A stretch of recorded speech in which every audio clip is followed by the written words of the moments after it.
მოგესალმებით ყოველი თვის ბოლო პარასკევს ჩვენ სხვადასხვა აქტუალურ თემაზე მსგავს საჯარო დებატებს ვატარებთ.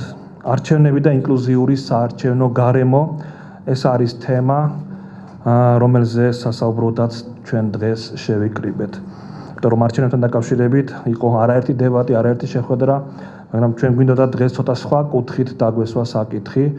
ზოგადი პოლიტიკური კულტურა არჩევნებთან მიმართებით როგორია ქვეყანაში. ეძლევა თუ არა საშუალება სხვადასხვა ჯგუფებს თანაბრად მონაწილეობდნენ არჩევნებში. რა გამოწვევები და პრობლემები არსებობს შეძლებული შეძლების მქონე პირების, ეროვნული უმცირესობების წარმომადგენლებისა და ქალების მონაწილეობის მიმართულებით. ამ და სხვა მსგავს საკითხებზე დღეს ჩვენი მომხსენებლები გვესაუბრებიან და მათაც ძალიან დიდი მადლობა, რომ დაგვთანხმდნენ და მონაწილეობას ღებულობენ ჩვენს საჯარო დებატებში.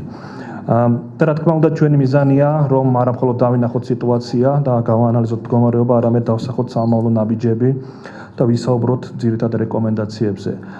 აქვე მინდა მოგახსენოთ, რომ წელს სახალხო დამცველი პირველად იყენებს კანონმდებლობით მინიჭებულ უფლებამოსილებას და საპარლამენტო არჩევნების მონიტორინგს განახორციელებს.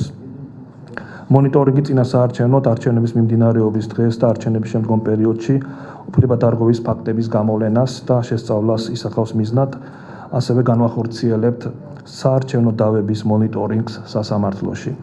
მოგესალმებით, ჩვენ არ გვაქვს მანდატი, რომ უშუალოდ საარჩევნო ბუნებზე განვახორციელოთ დაკვირვება, მაგრამ ჩვენი უფლებამოსილების ფარგლებში ვეცდებით ყველა სავარაუდო დარღვევის ფაქტზე რეაგირებას. რაც შეეხება ინკლუზიურ საარჩევნო გარემოს, ქვეყნის დემოკრატიული განვითარების პროცესში, რა თქმა უნდა, დიდი მნიშვნელობა ენიჭება ამ საკითხს, მათ შორის საარჩევნო პროცესებში მოქალაქეთა თანაბარ მონაწილეობას. სამწუხაროდ საქართველოში კვლავ პრობლემას წარმოადგენს აღნიშნული საკითხის პრაქტიკაში განხორციელება. ერთ-ერთი ყველაზე თვალსაჩინო მაგალითი ამის არის შეძლებული შეძლების მქონე პირების მონაწილეობის მიმართულებით არსებული გამოწვევები. ის რომ ადაპტირებული ტრანსპორტი არ არსებობს ქვეყანაში, ეს რა თქმა უნდა მნიშვნელოვნად აბრკოლებს საარჩევნო ბუნებამდე შეშემო პირთა დამოუკიდებელ გადაადგილებას. განსაკუთრებით ამ მხრივ რეგიონებში არის საკმაოდ რთული მდგომარეობა. კვლავ პრობლემად რჩება უშუალოდ საარჩევნო უბნების ხელმისაწვდომობა.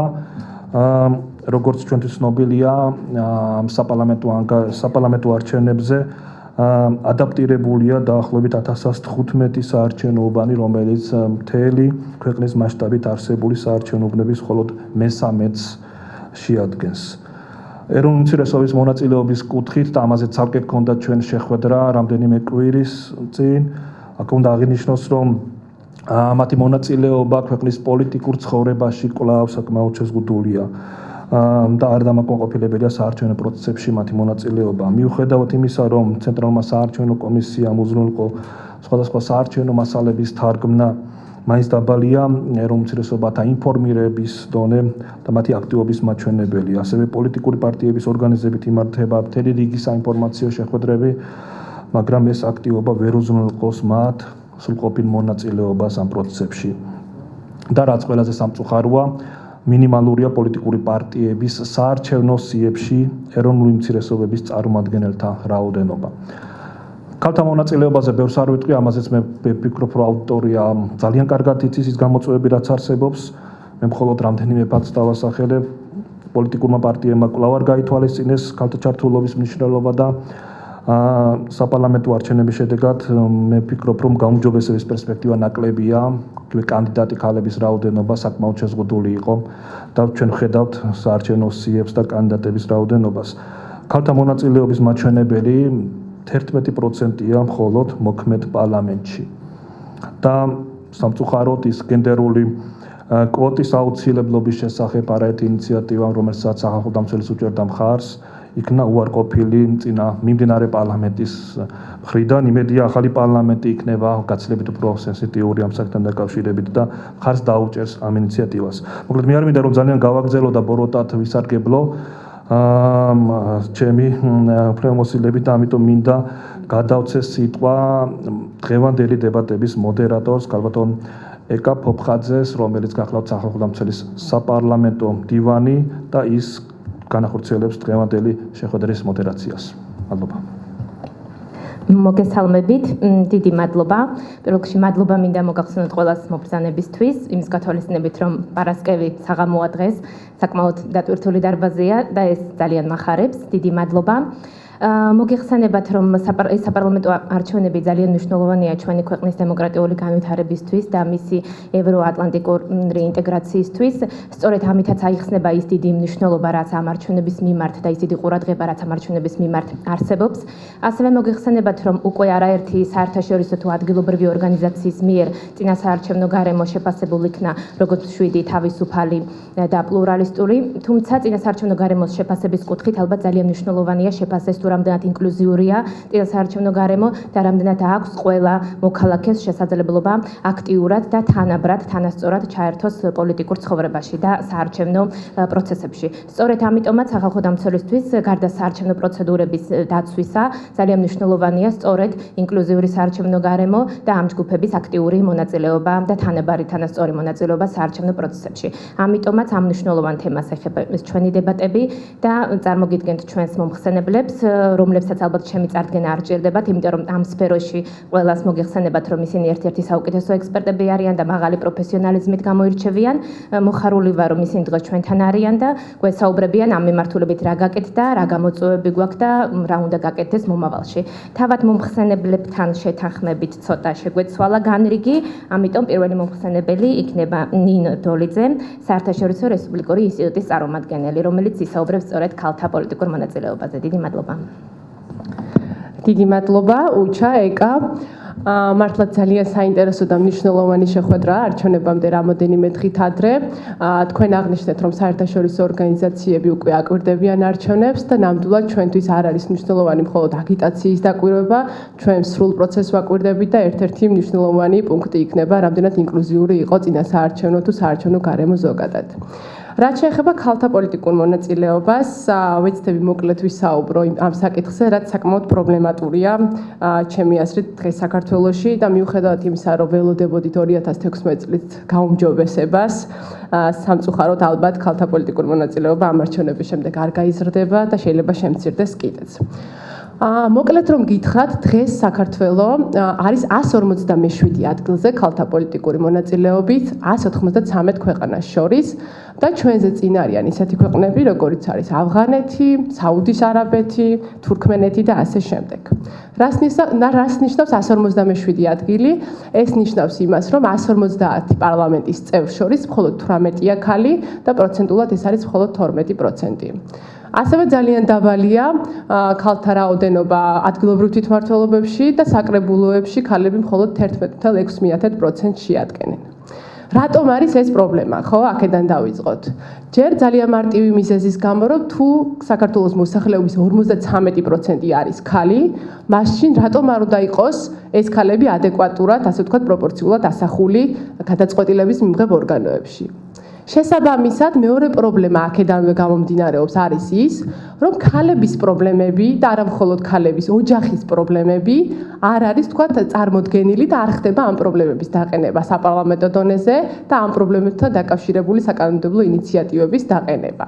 თუ გადავხედავთ, თუნდაც ამ პარლამენტის მუშაობას ძალიან ცოტა იყო ისეთი ინიციატივა, რომელიც ქალებს ეხებოდა და თუ იყო, ისევ ქალების მიერვე იყო დაყენებული ეს ინიციატივები, ხო? შესაბამისად, ეს ძალიან პრობლემატურია და მესამე პრობლემა არის ის, რომ ზუსტად ის ინიციატივები, რომლებიც ქალთა უფლებრივ მდგომარეობის გაუმჯობესებას ეხებოდა, ჩავარდა ამ პარლამენტში, იმიტომ რომ მხოლოდ 18 ქალი იყო და კაცებმა არ დაუჭირეს მხარი ამ ინიციატივებს. ძალიან ბევრი პრობლემაა კიდე, რასაც იწვევს ქალთა დაბალი პოლიტიკური წარმომადგენლობა. შესაბამისად, საქართველოში უკვე ძალიან დიდი ხანია ამაზე მუშაობენ საერთაშორისო თუ ადგილობრივი ორგანიზაციები, ალბათ 20 წელი მაინც, მაგრამ მე ვისაუბრებ ბოლო 3-4 წლის განმავლობაში მიმდინარე პროცესებზე. 2014 წელს ადგილობრივი არასამთავრობო ორგანიზაციები და საერთაშორისო ორგანიზაციები, რომლებიც მუშაობდნენ ქალთა საკითხებზე პოლიტიკური მონაწილეობის კუთხით, გადაწყვიტეს, რომ გაერთიანებულიყვნენ და ერთად ებრძოლათ როგორმე რომ 2016 წლის არჩევნებისთვის როგორმე გაზრდილიყო ქალთა რაოდენობა საარჩევნო სიებში. ჩვენ აირაი, NDI, NIMIDI, IFSC, არ ვიცი, ძალიან ბევრი საერთაშორისო ორგანიზაცია და ძალიან ბევრი ადგილობრივი ქალთა ორგანიზაციები არ ვიცი, ალბათ კარდაკარ დავდიოდით პოლიტიკურ პარტიებთან და ვუხსნით რამდენად მნიშვნელოვანი იყო ქალთა პოლიტიკური მონაწილეობის გაზრდა. ასევე ვუხსნით იმას, რომ ნებაყოფლობით სამწუხაროდ საქართველოში შეუძლებელი იყო იმ პრაქტიკის გათვალისწინებით, რაც აი 20 წლის განმავლობაში დაგვიგროვდა ნებასურვილით, ასე ვთქვათ, პოლიტიკური პარტიები ქალებს არ სვამეს სიაში. შესაბამისად, საერთაშორისო გამოცდილებიდან გამომდინარე, ვთავაზობდით მათ შემოგვეღო გენდერული კვოტირება, რაც ნიშნავს იმას, რომ საპარლამენტო სიებში ქალთა მინიმალური რაოდენობა მაინც იქნებოდა წარმოდგენილი. ჩვენ გვქონდა ჩვენი ინიციატივა, რაც გულისხმობდა დაახლოებით 38 ქალს 150 კაციან პარლამენტში. ეს ნიშნავდა იმას, რომ ჩვენ მხოლოდ პროპორციულ სიაში გვინდოდა კვოტირების შემოღება და არ ვეხებოდით მაჟორიტარულ სისტემას, იმიტომ რომ ვიცით მაჟორიტარული სისტემა ცოტა უფრო სპეციფიურია, იქ უფრო ადამიანებზეა, ასე ვთქვათ, მორგებული და ამიტომ დავანებეთ თავი ვთქვით, რომ იყოს პროპორციულ სისტემაში. ვინაიდან პროპორციულ სისტემაში ნახევარს ვითხოვდით, პარტიები ფაქტიურად ამაზე ძალიან ისე ხვდებოდნენ, წარმოუდგენლად მიაჩნდათ. ჩვენ გავიტანეთ ეს წინადადება, საკაუნტებლო წინადადება პარლამენტში. ორ კომიტეტზე მოხდა მისი მოსმენა, ეს იყო ადამიანის უფლებათა დაცვისა და იურიდიულ საკითხთა კომიტეტის სხდომებზე. ადამიანის უფლებათა დაცვის კომიტეტმა ეკა ბესელიას ხელმძღვანელობით, ასე ვთქვათ, დადებითად შეაფასა და მხარი დაუჭირა, თუმცა იურიდიულ საკითხთა კომიტეტმა ჩააგდო ეს ჩვენი წინადადება და ის სამწუხაროდ ვერასოდეს ვერ მოხდა პლენარულ სხდომაზე, ანუ განხილვა მისი არ მომხდარა. ასევე იყო მეორე ინიციატივა, ქართული ოცნების პარლამენტარის ნანა ყეინიშვილის ინიციატივა, რომელიც უფრო ნაკლებს გულისხმობდა, ეს იყო 30%-იანი კვოტა პარტიულ სიებში, თუმცა მიუხედავად იმისა, რომ პლენარულ სხდომაზე გაიტანეს ის, ხმის მიცემა, ანუ კენჭისყრა მასზე არასოდეს ჩატარებულა. ანუ ეს ნიშნავს იმას, რამდენად უმნიშვნელო იყო პოლიტიკური პარტიებისთვის ეს საკითხი და საერთოდაც არ ადარდებდათ, ანუ დღის წესრიგში არანაირად არ იდგა. შეხვედრების დროს ერთადერთი რასაც გვპირდებოდნენ იყო ის, რომ ჩვენ კვოტის გარეშეც მეტი ქალი გვეყოლება სიებშიო. გარდა ამისა, სხვადასხვა პასუხები იყო, რომ აი არ გვყავს ამდენი კვალიფიციური ქალი, ან ქალები საერთოდ არ გვყავს ჩვენს წევრებად. იყო ასევე, თქვათ, ასეთი პასუხი, რომ მაშინ მოდით ულვაშებიანებისთვისაც დავაწესოთ კვოტა და ასე შემდეგ. ნუ რაღაც სადღეგრძელოებიც მოვისმინეთ ბევრი. და სამწუხაროდ მივხვდით, რომ კვოტირების მხარდამჭერები არ იყვნენ, მაგრამ იმის იმედი მაინც ჰქონდა, რომ შეიძლება რაღაც თავისით ჩაესვათ მეტი ქალი, ნუ ესე მაინც ამბობდნენ ეს პოლიტიკოსი ლიდერები და ნუ ბოლოს გავჩერდით ახლა ბოლოს 2016 წლის ზაფხულში დაველოდეთ, ასე ვთქვათ, სიებს და რამოდენიმე დღის წინ უკვე CESCOM ოფიციალურად დადო სიები, 30 დღით ადრე წარადგინეს პარტიებმა და CESCOM გენდერულად დაამუშავა ეს სიები და ნუ რა გვაქვს სიებში, ასე ვთქვათ, ამ პარლამენტისთვის. პროპორციულ სიებში, ანუ პროპორციული ნიშნავს, ვიცით, 77 კაცი უნდა იქნეს პროპორციული სისტემით არჩეული, ხო?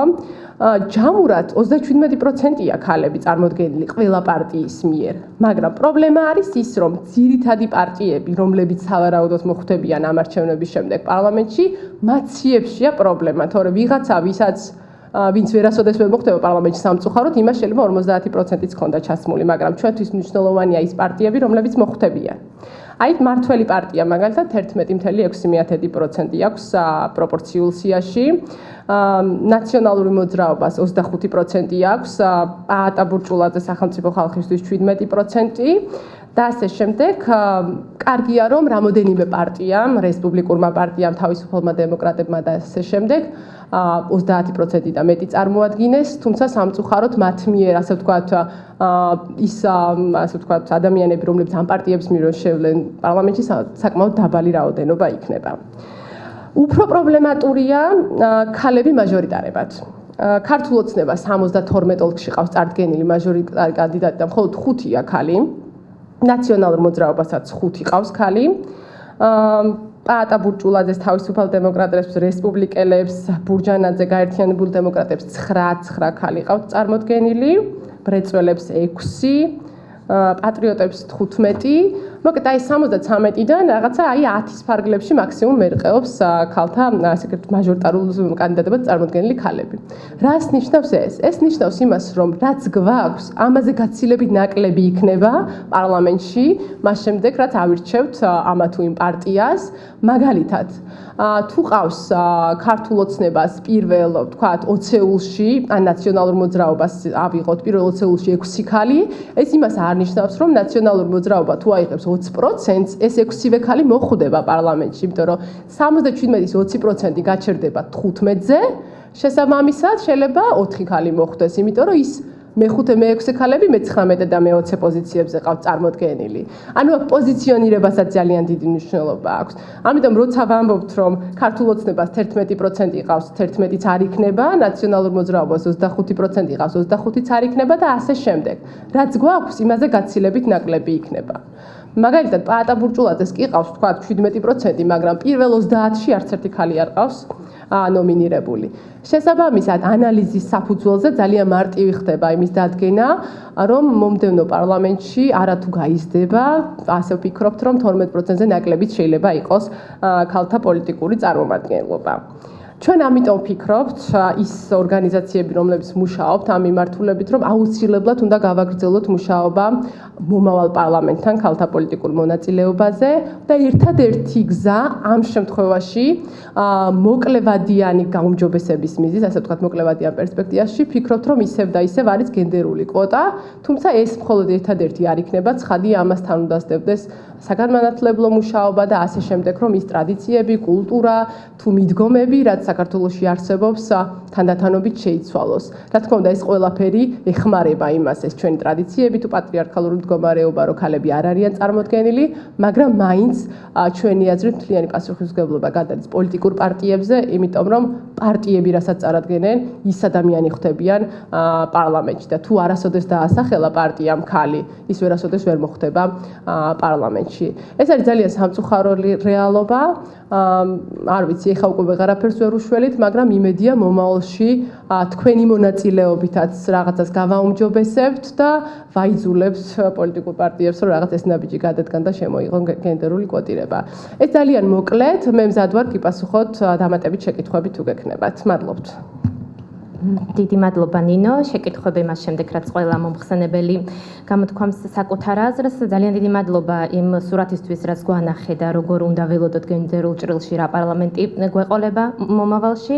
სურათი ნამდვილად არ არის სახარბიელო, ძალიან სამწუხაროა ის, რომ პოლიტიკურმა პარტიებმა არ გაითვალისწინეს სამოქალაქო საზოგადოების სახალხო დამცველის და სხვათა მოსაზრებები ამ კუთხით უფრო ქმედითი ნაბიჯები გადაედგათ და როგორც შენ თქვი, ალბათ მომავლისთვის კიდევ უფრო გასააქტიურებელი იქნება ამ კუთხით მუშაობა და ალბათ ყველანი მზად ვართ ამისათვის. დიდი მადლობა ნინო. შემდეგი მომხსენებელი არის ბატონი კობა ნადირაძე, პარტნიორობა ადამიანის უფლებებისთვის და ის უკვე გვესაუბრება შეზღუდული შესაძლებლობის მქონე პირთა ჩართულობაზე. მოგესალმებით. დიდი მადლობა მინდა გადავუხადო ორგანიზატორს დღევანდელი დღის შეხვედრის ორგანიზებისათვის, ამ საკითხზე მსჯელობისთვის და ყველა აქ დამსწრე საზოგადოებას, რომლებიც მობრძანი დაინტერესებული ხართ ამ საკითხებით. რაც შეეხება შეზღუდული შესაძლებლობის მქონე პირების ჩართულობას საარჩევნო და პოლიტიკურ ცხოვრებაში. მე ესეთი წინადადება მაქვს, რომ მანამ ამ თემაზე დავიწყდეთ საუბარს. პატარა სიუჟეტი მინდა ძალიან მოკლე სიუჟეტი შემოგთავაზოთ, რომელიც არის ძალიან ახალი და ძალიან კარგად აღწერს ყველა იმ ასპექტს, რომელიც თან ახლავს აი ამ პროცესს და არის ძალიან მნიშვნელოვანი, დაწყებული საზოგადოების დამოკიდებულებიდან, პერსონალიდან, რომელიც ემსახურება შეზღუდული შესაძლებლობის მქონე პირის მისულს ხმის მისაცემად, თავად შეზღუდული შესაძლებლობის მქონე პირებს და ანუ ყველა ის აქტორი ჩანს ფაქტიურად და მათი დამოკიდებულება ამ პროცესში, ამ საარჩევნო დღეს. შეიძლება ხო?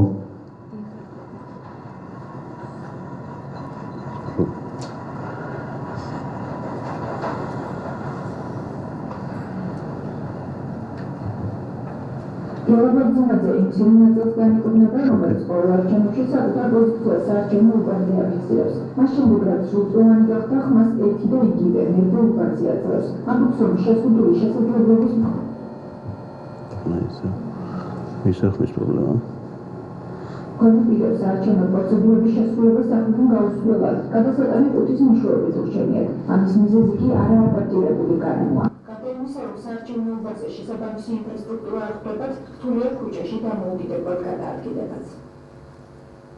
მანდილებს უფრო მეტად ეს დაგილება დაწევა ვერაცას ხოლმე შეწუხონ და აი მაგიტომ ხდება ეს რომ უგუნებზე ვერ სხდებიან.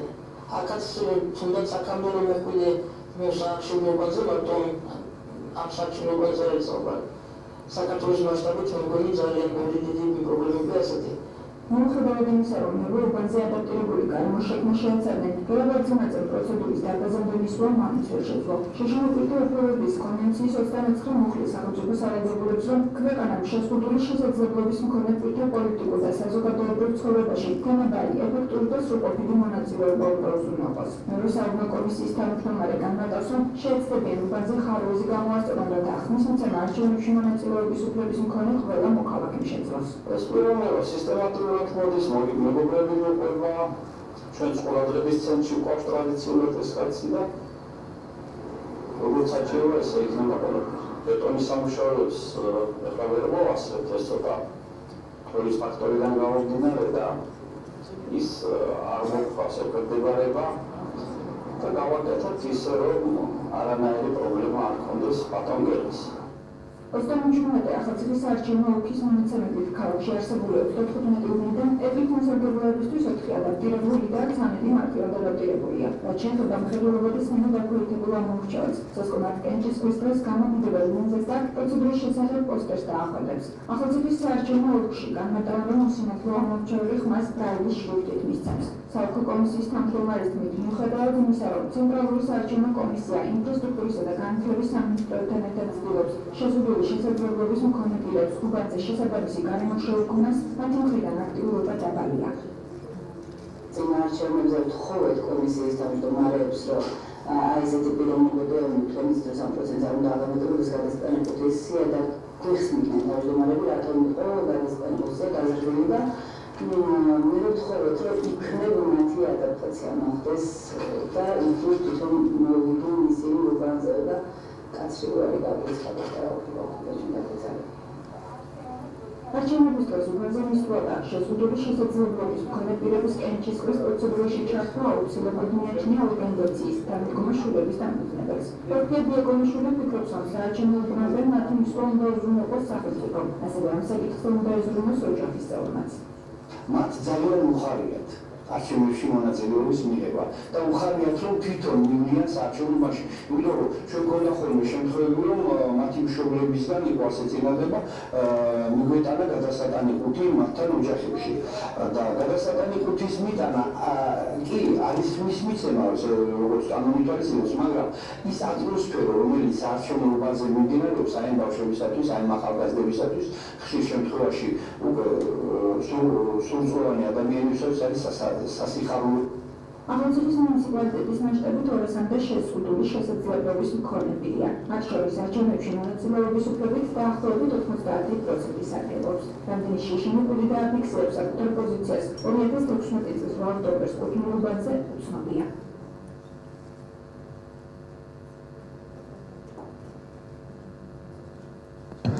დიახ, ესეთი მდგომარეობა გვაქვს სამცხე-ჯავახეთში, თუმცა არ ამგონია, რომ სხვა რეგიონები ამისაგან და თუნდაც თბილისი რაიმედი ძალიან განსაკუთრებით გამოირჩეოდეს. ის რომ შეზღუდული მქონე ამორჩეველი ბავშვს უწოდებენ სიუჟეტში, ეს ალბათ თქვენთვის ახალი არ არის, ეს არის სტერეოტიპები, რომელიც საზოგადოებაში არსებობს შეზღუდული მქონე პირთა მიმართ, მაგრამ მე უფრო სხვა კუთხით მინდათ ეს დამოკიდებულება დაგანახოთ. ძალიან ხშირად უმეტესად არა მარტო საარჩევნო გარემოში, სხვა გარემოში, საგანათლებლო გარემოში შეზღუდული შემოსქონე პირებს აღიქვამენ როგორც რაღაც ბენეფიციარებს, როგორც რაღაც დამხმარების მიღებებს. ამ შემთხვევაში თუ იმიჯელებთ შეზღუდული შემოსქონე პირებს აღიქვამენ როგორც მხოლოდ აქტიური საარჩევნო უფლების გამოყენებელ პირს, ხო? ანუ მისი როლი არის მარტო არჩევნებში მონაწილეობა მიიღოს, მივიდეს აირჩიოს ვიღაც.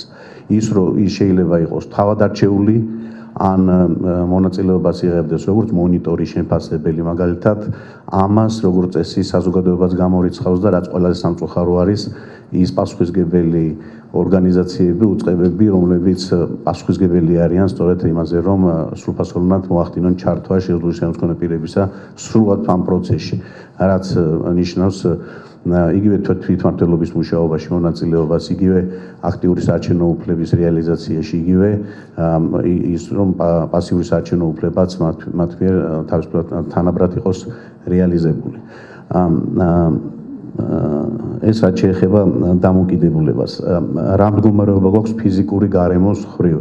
ფიზიკური გარემოს მხრივ ჩვენ უნდა ვისაუბროთ თქვათ იმ რეგლამენტზე, სივრცით მოწყობის რეგლამენტის საერთოდ რა აქვს ქვეყანას. ეს არის 51 დადგილება, რომელიც უკვე წლების განმავლობაში იგივე სამოქალაქო სექტორი და იგივე სახელდამცველის ანგარიშებში არაერთხელ შეფასებულა როგორ უარყოფითად ის არ პასუხობს იმ მოთხოვნებს, რაც აუცილებელია დღევანდელი გამოწვევებისათვის. კერძოდ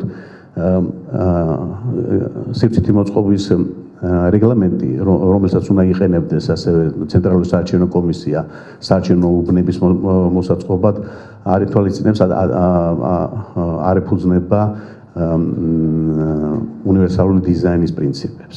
და ამიტომაც ჩვენ რო შევხედოთ, როცა ცენტრალური საარჩევნო კომისია ამ მხრივ რაღაც შეფასებებს აკეთებს, თუ რა მდგომარეობაა მისას ტომობის თვალსაზრისით, გვესაუბრება მხოლოდ ვებგვერდზეც ნახავთ ამ ინფორმაციას, მხოლოდ პანდუსებით.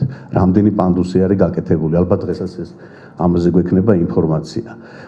არადა მხოლოდ ეს, რა თქმა უნდა, არ ნიშნავს მისაწვდომობის უზრუნველყოფას. მით უმეტეს თუ გავითვალისწინებთ წინა საარჩევნო გარემოს მნიშვნელობასაც, სადაც აუცილებელი არის არა მარტო ერთ კონკრეტულ დღეს შეზღუდული შემოქმედი პირი მივიდეს და ხმა მისცეს, არამედ გარემო იყოს იმნაირად მოწყობილი, იგივე ტრანსპორტი იყოს მისაწვდომი, რომ მათ თავისუფლად შეძლონ სხვადასხვა საარჩევნო სუბიექტების მიერ ორგანიზებულ შეხვედრებში მონაწილეობის მიღება, რათა მათ მეტი ინფორმაცია მიიღონ და შეძლონ გაცნობიერებული არჩევანის გაკეთება, ხო?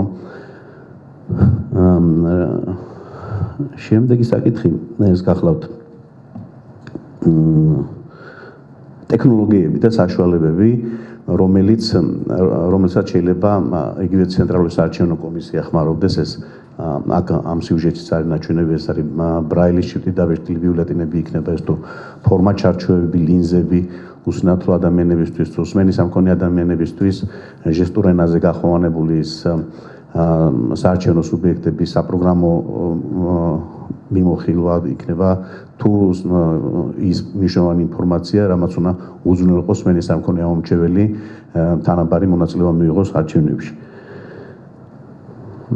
რა გვაქვს ამ მხრივ? გვაქვს სამოქმედო გეგმა. ქონდა ჯერ სულ თავიდან თუ დავიწყებთ სოციალური დაცვის კანონი, რომელიც 1996 წელს იყო მიღებული და სადაც იყო ეს უფლება უზრუნველყოფილი, შემდეგ 2008 წელს თუ არ მეშლება იყო კონცეფცია მიღებული საქართველოს მთავრობის მიერ, ამას მოყვა უკვე 2010-2014 წლის სამოქმედო გეგმები, სადაც ასევე ეს დადგენილება კონკრეტულად პირდებოდა ამ პერიოდში, რომ იქნებოდა სრულად მისაწვდომი საარჩევნო გარემო და ბოლოს ჩვენ გვაქვს ახლა 2014-2016 წლის მთავრობის სამოქმედო გეგმა, სადაც ცენტრალურ საარჩევნო კომისიას და ადგილობრივ თვითმმართველობით ორგანოებს სრულად ეკისრება პასუხისმგებლობა იმისა, რომ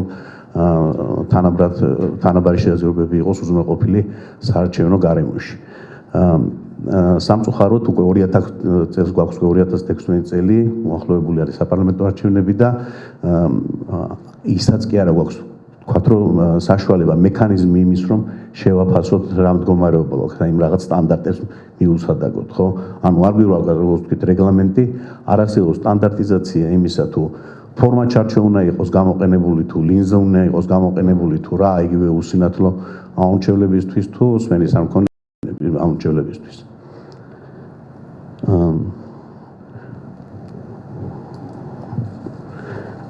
ვიცი რამე მინდა რომ გამომჩეს ხო შეფასების მონიტორინგის და შეფასების სისტემა როგორც ასეთი ასევე არ არსებობს CESCO-ში ორგანო ან რაღაცა სისტემა, რომელიც შეაფასებდა და ზუსტ მონაცემებს გვეტყოდა, ვთქვათ, რომ რამდენი შეზღუდული მონაცემების შეგროვება არ ხდება. Რამდენი შეზღუდული შესაძლებლობის მქონე პირი გამოცხადდა, ვთქვათ, არჩევნებში. რა კატეგორიის შეზღუდული შესაძლებლობის მქონე პირებმა მიიღეს არჩევნებში მონაწილეობა, მათ შორის უსინათლოებას, მენისამქონე არჩევნებმა თუ მობილობა შეზღუდული შესაძლებლობის მქონე პირებმა და ერთი მნიშვნელოვანი თემა კიდე მოგეხსენება ძალიან მნიშვნელოვანია, რომ დაიწყოს რეფორმა ქვეყანამ, ეს არის ქმედურიანობის რეფორმა და ფსიქოსოციალური შეზღუდვის მქონე ამომრჩევლები ყავს ჩვენ უკვე, რომლებთვისაც აუცილებელია ასევე გარკვეული სტანდარტები იყოს დადგენილი, რათა მათაც შეძლონ უკვე წელს მიიღონ თუნდაც არჩევნებში მონაწილეობა. დიდი მადლობა. დიდი მადლობა ბატონო კობა. მადლობა იმისათვის, რომ ესე კარგად წარმოგვიდგენიათ ის პრობლემები, რაც ამ მიმართულებით არის და ნამდვილად უნდა ითქვას, რომ მდგომარეობა არის სავალალო განსაკუთრებით ფიზიკური გარემოსა და ადაპტირებული ინფრასტრუქტურის კუთხით, ამიტომაც არის სახალხო დამცველი ზოგადად ძალიან დიდ ყურადღებას იჩენს ამ თემების მიმართ და ამიტომაც მისი ანგარიშის ასევე საკმაოდ დიდი ნაწილი ეთმობა და მომავალშიც დაეთმობა ამ თემატიკას. უბრალოდ ვიქონიოთ იმედი, რომ წლიდან წლამდე პრობლემები იმდენად შემცირდება, რომ ანგარიში საკმაოდ დიდი ნაწილის დათმობა არ მოგვიწევს ამ პრობლემებთან დაკავშირებით. დიდი მადლობა კიდევ ერთხელ. შემდეგი მომხსენებელი არის ზაურ ხალილოვი, სამოქალაქო ინტეგრაციის ფონდის წარმომადგენელი, რომელიც ისაუბრებს ეროვნული უმცირესობების ჩართულობის კუთხით არსებულ გამოწვევებზე. მოგესალმებით, მადლობა დღევანდელი საშუალებისთვის იმაზე, რომ კვლავ ბოლო 20 წლის განმავლობაში არაფერს ახალს არ ვიტყვი, მაგრამ ზოგადად რაღაც სახეცვლილებებით ხდება ის პრობლემები, რომელიც არსებობს ეთნიკურ უმცირესობებთან დაკავშირებით.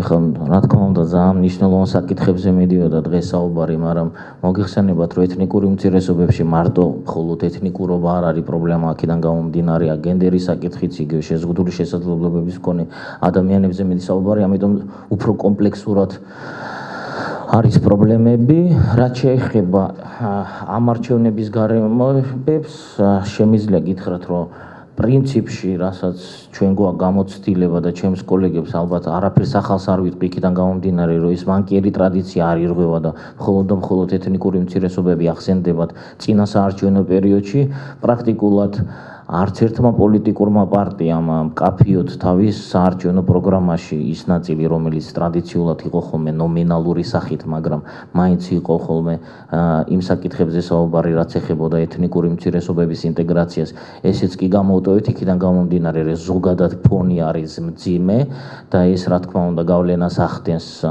იმ რეგიონებში იმ ცხოვრებ ეთნიკურ უმცირესობებზე და რა თქმა უნდა იმ კანდიდატებზეც და იმ პარტიის წარმომადგენლებიც არიან ჩართულები ამ პროცესში. მხოლოდ ერთი გამონაკლისით იქიდან გამომდინარე, რომ რამოდენიმე კონფლიქტი, რომელიც მოხდა, სხვადასხვა პოლიტიკური პარტიების წარმომადგენლების, გადატანილი იქნა ეთნიკურ ასპექტში, რაც ჩემი აზრით ძალიან ართულებს ამ საკითხს, იქიდან გამომდინარე, რომ პრაქტიკულად შეიძლება ითქვას, რომ კანდიდატები მიდიან ყველაფერზე აბსოლუტურად რომ მოიგონ ამორჩევლის გოლი. ანუ არ თაკილობენ არც ერთი თემით, მათ შორის ყველაზე სახიფათო თემით, რაზეც ჩვენ პრინციპში ქონდა საუბარი წინა საარჩევნო პოლიტიკურ პარტიებთან და იყო ესეთი შეთანხმება, რომ ეს თემა ცოტა სახიფათოა და ვიყოთ ფრთხილები, მაგრამ სამწუხაროდ ისეთი ტემპერატურაა წინა საარჩევნოთ, რომ აგერ გუშინაც მოხდა ერთ-ერთი ფაქტი კანდიდატებს შორის ოპოზიციური პარტიის და მმართველი პარტიის ჯერჯერობით მიდის გამოძიება და ვნახოთ რას გვეტყვიან საბოლოო შედეგს, აქედან გამომდინარე უფრო დეტალურად მე შემდგომში შეგვიძლია ვისაუბროთ ამ თემაზე და უბრუნდები ზოგადად იმ თემატიკას, რაზეც ჩემი კოლეგები საუბრობდნენ, პატარა სტატისტიკას მოგახსენებთ, ზოგადად ტრადიციულად ეთნიკური უმცირესობების წარმომადგენლობა პარლამენტში პროპორციულად იქნება თუ მაჟორიტარულად არ იყო ადეკვატურად, თქვათ, იმ სტატისტიკას რამ დოზითაც ცხოვრობენ ეს ადამიანები საქართველოში, მოგეხსენებათ ბოლო სტატისტიკური მონაცემებით 16% რჩება, ნუ რეალურად უფრო შეიძლება ითქვას, რომ ცოტა მეტი ან ცოტა ნაკლები, მაგრამ ზოგადად მერყობს 15-20%-ის ფარგლებში, მაგრამ ტრადიციულად ეთნიკური უმცირესობები იყვნენ პარლამენტში, ხარისხი ცალკე თემაა და ამაზე მე მგონი ცალკე ალბათ ერთი შეხვედრის გაკეთება იქნება საჭირო. სახეები ხშირ შემთხვევაში არ იცვლება, აგერ რეკორდზე მივდივართ ერთ-ერთი ჩვენი კანდიდატი, რომელმაც ყველა რეკორდი მოხსნა, რომელიც უკვე თუ არ ვცდები მეოთხე პოლიტიკური პარტიის კანდიდატია.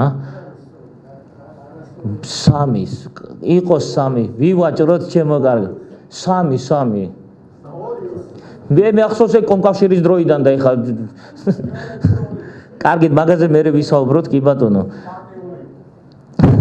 პარტიული იყო მაშინ ხო ენძილად. უკაცრავად დისკუსიისთვის დრო გვექნება მოუსმინეთ ხებატონზე. არ აქვს მაგას მნიშვნელობა ჩემო კარგო, აგერ მაგის მეორე კანდიდატი ეთნიკურად აზერბაიჯანელი რომელიც არის მარნეულიდან უკვე მესამე წრეზე მიდის და ეხლა ეს არგუმენტად გეუბნებით ბატონობან რომ მახსოვს ეგ ადამიანი დიდი ხანია 20 წელიწადია მეც ამ სფეროში ვარ და კარგად მახსოვს. უკაცრავად თქვენ კარგად არის მის თქვენი ხმა და მიკროფონს მოგაწვდით აუცილებლად მომხსენებლების შემდეგ დისკუსიის დროს. კარგით, მაგაზე მე ვიბრძოლოთ ვინ რამდენჯერ გახდება ბატონობან, ხდება და ასე შემდეგ. ზუსტად ეგ არის პრობლემა, რომ ეს ადამიანები რომ მეხუთეჯერ, მესამეჯერ რო ხდებიან სხვადასხვა პოლიტიკური პარტიების სახელებით კანდიდატებად, მაგრამ გარწმუნებთ რომ აგერ აქ სხდომ დარბაზში ადამიანებს სამწუხაროდ არც სახელი და გვარიც კი არ იციან მაგ ადამიანების.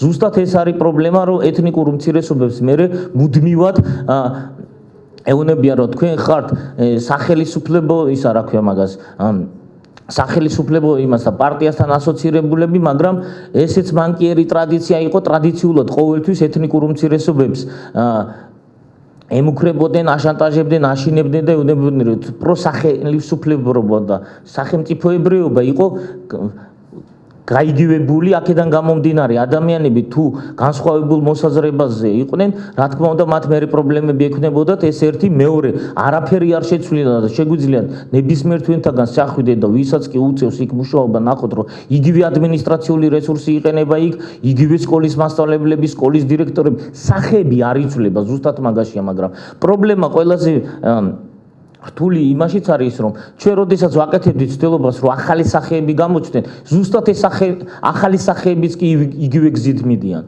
არ მინდა კონკრეტულად სახელების და გვარების ხსენება არჩევნების მერე, რა თქმა უნდა ჩვენ გავაკეთებთ ძალიან ვრცელ მოხსენებას ამ საკითხთან დაკავშირებით და სურათი ნათელი გახდება იქიდან გამომდინარე რომ თუ მაგ ადამიანებს არ ახსოვთ როდის იყვნენ, სად იყვნენ, რას აკეთებდნენ, როგორ აკეთებდნენ, რომელი პარტიის ინტერესებს იცავდნენ და რა ფორმებით აკეთებდნენ ამას, გარწმუნებთ ამორჩეველებს ჩვენივრად ახსოვს, გარწმუნებთ რომ ბოლო 5 წლის განმავლობაში 3 არჩევნები მარტო ქვემო ქართლზე შემიძლია კონკრეტულად სტატისტიკა გითხრათ, ვითარება შეიცვალა, ამორჩეველი შეიცვალა, ინფორმირებულობა, რაზეც ჩვენ წლების განმავლობაში მუშაობდით ამ ადამიანებმა, რომ სათანადო ინფორმაცია მიიღონ მშობლიურ ენაზე და ამაში კიდევ ერთხელ მინდა ხაზგასმით თქვა, რომ ცენტრალური საარჩევნო კომისია სერიოზულად მუშაობს, იმიტომ რომ ყველა ის რეკომენდაცია, რომელიც კი ჩვენ მივმართეთ ცენტრალურ საარჩევნო კომისიას, ყველა იყო გათვალისწინებული ბიულეტენები ითარგმნება მშობლიურ ენაზე, ყველა ის ინფორმაცია, სოციალური რგოლები,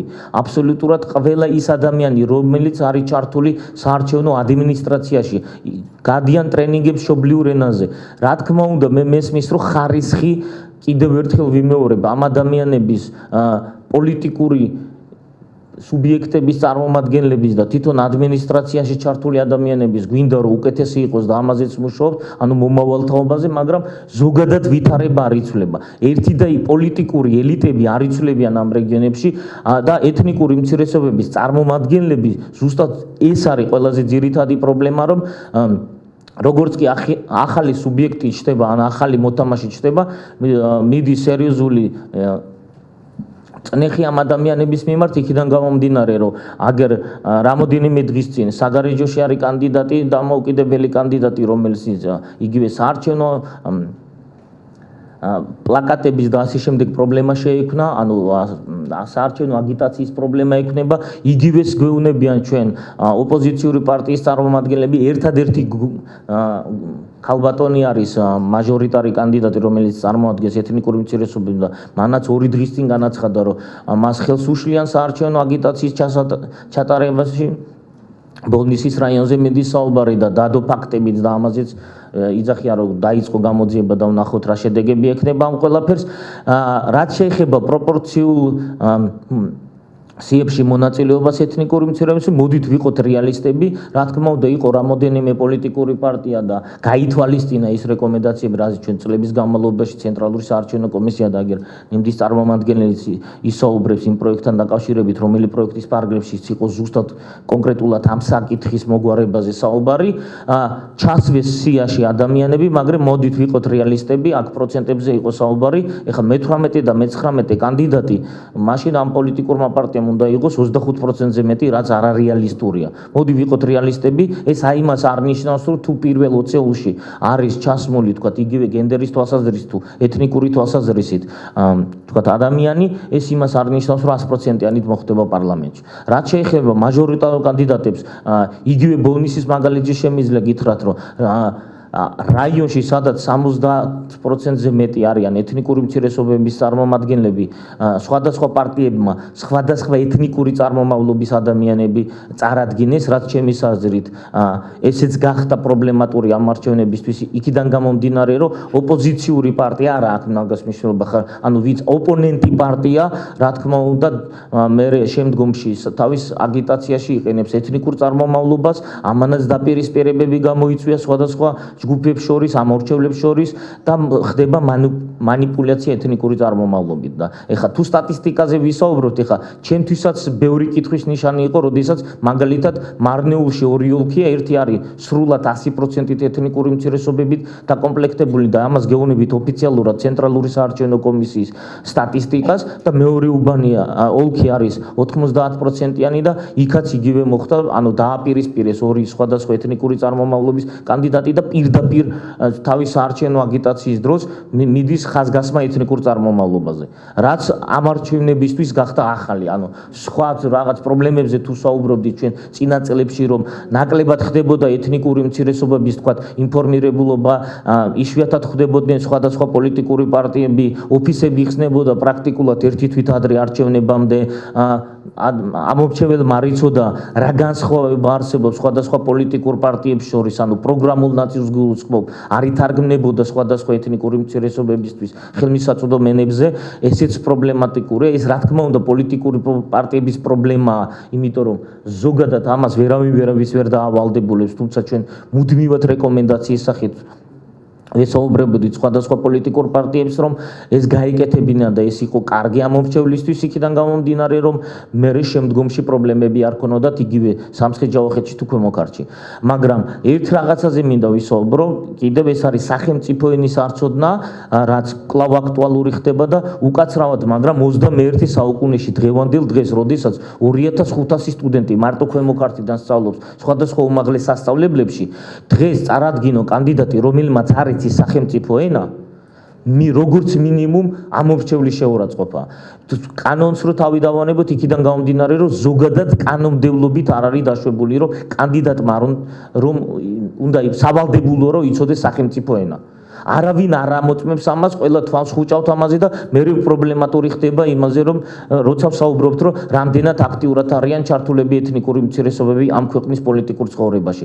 ეს ერთი საკითხი. მეორე ყველაზე მნიშვნელოვანი საკითხი, ჩვენ ვერ დავინახეთ ის, თუმცა იყო სხვადასხვა პოლიტიკური სუბიექტების მხრიდან დაიმედება ჩვენი და ჩვენი რამოდენიმე კოლეგა აქტიურად იყო ჩართული, აი ამ რამოდენიმე დღის წინ მოხდა გაყოფა ერთ-ერთ პოლიტიკურ სუბიექტში და იქაც ის იმედები, რომელიც ჩვენ გვეგონა, რომ იქნება გათვალისწინებული ზუსტად ეს საკითხები და ამ პარტიამ თვითონ აიღო საკუთარ თავზე ეს ვალდებულება, რომ ამ საკითხის ლობირებას გააკეთებდა, აქტიურად ჩართავდა, თქვა, სხვადასხვა ეთნიკური უმცირესობის წარმომადგენელს, ეს თემაც კი ჩავიარეთ სამწუხაროდ, ესეც პრობლემატურია, ანუ ეს მანკიერი ტრადიცია, რომ ნომინალურად ხდება ამ თემაზე საუბარი, წლებია ხდება და ერთ თემას მინდა კიდევ შევეხო ის, რომ ჩვენ ვერ მივაღწიეთ იმას, რომ სხვადასხვა ეთნიკური წარმომავლობის ადამიანები ზოგადად პოლიტიკურ პარტიაში იყვნენ ჩართულები, არა მარტო მათი ეთნიკური წარმომავლობის, არამედ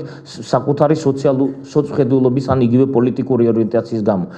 წლებია მოღვაწეობენ პარტიები, მე არ ვსაუბრობ იმ პოლიტიკურ პარტიებზე, რომელიც თქვათ, მაგალითად, დიდი ისტორია არ გააჩნიათ, მაგრამ არსებობენ პარტიები, რომელსაც თქვათ, 5 წლის ისტორია აქვს, 10 წლის ისტორია აქვს, მაგრამ როდესაც ჩვენ ვსაუბრობთ, რომ ეთნიკური უმცირესობების მონაწილეობა პოლიტიკურ ცხოვრებაში არის პრობლემატური, უკაცრავად, მაგრამ მე მგონი შესაძლებელი იყო საკუთარ პარტიის ბაზაზე გამოიზარდათ საკუთარი პოლიტიკური აქტივისტები და მერე შემდგომში წარედგინათ ისინი კანდიდატებად.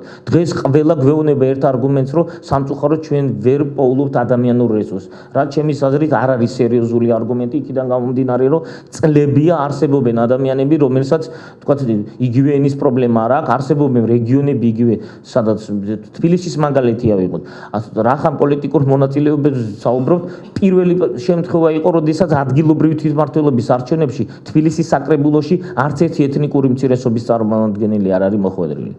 რაც ჩემის აზრით ძალიან ბევრ რამეს გვიჩვენებს, რამდენად არიან დაინტერესებული სხვადასხვა პოლიტიკური პარტიები, რომ რეალურად ეს საკითხი მოგვარდეს. მე უკვე აღარ ვსაუბრობ იმ თემებზე, იმ რეკომენდაციებზე, იმ ვალდებულებებზე, რომელიც აქვს ჩვენ ქვეყანას აღებული ზუსტად ამ პრობლემის მოსაგვარებლად. მე უკვე შემდგომში, რა თქმა უნდა, თუ იმეს კიდე კითხვები ექნება და დარწმუნებული ვარ კიდე იქნება სტატისტიკის გარდა, ვინ რამდენჯერ იყო, მე მგონი შეგვიძლია კიდე მაგ თემაზე ვისაუბროთ.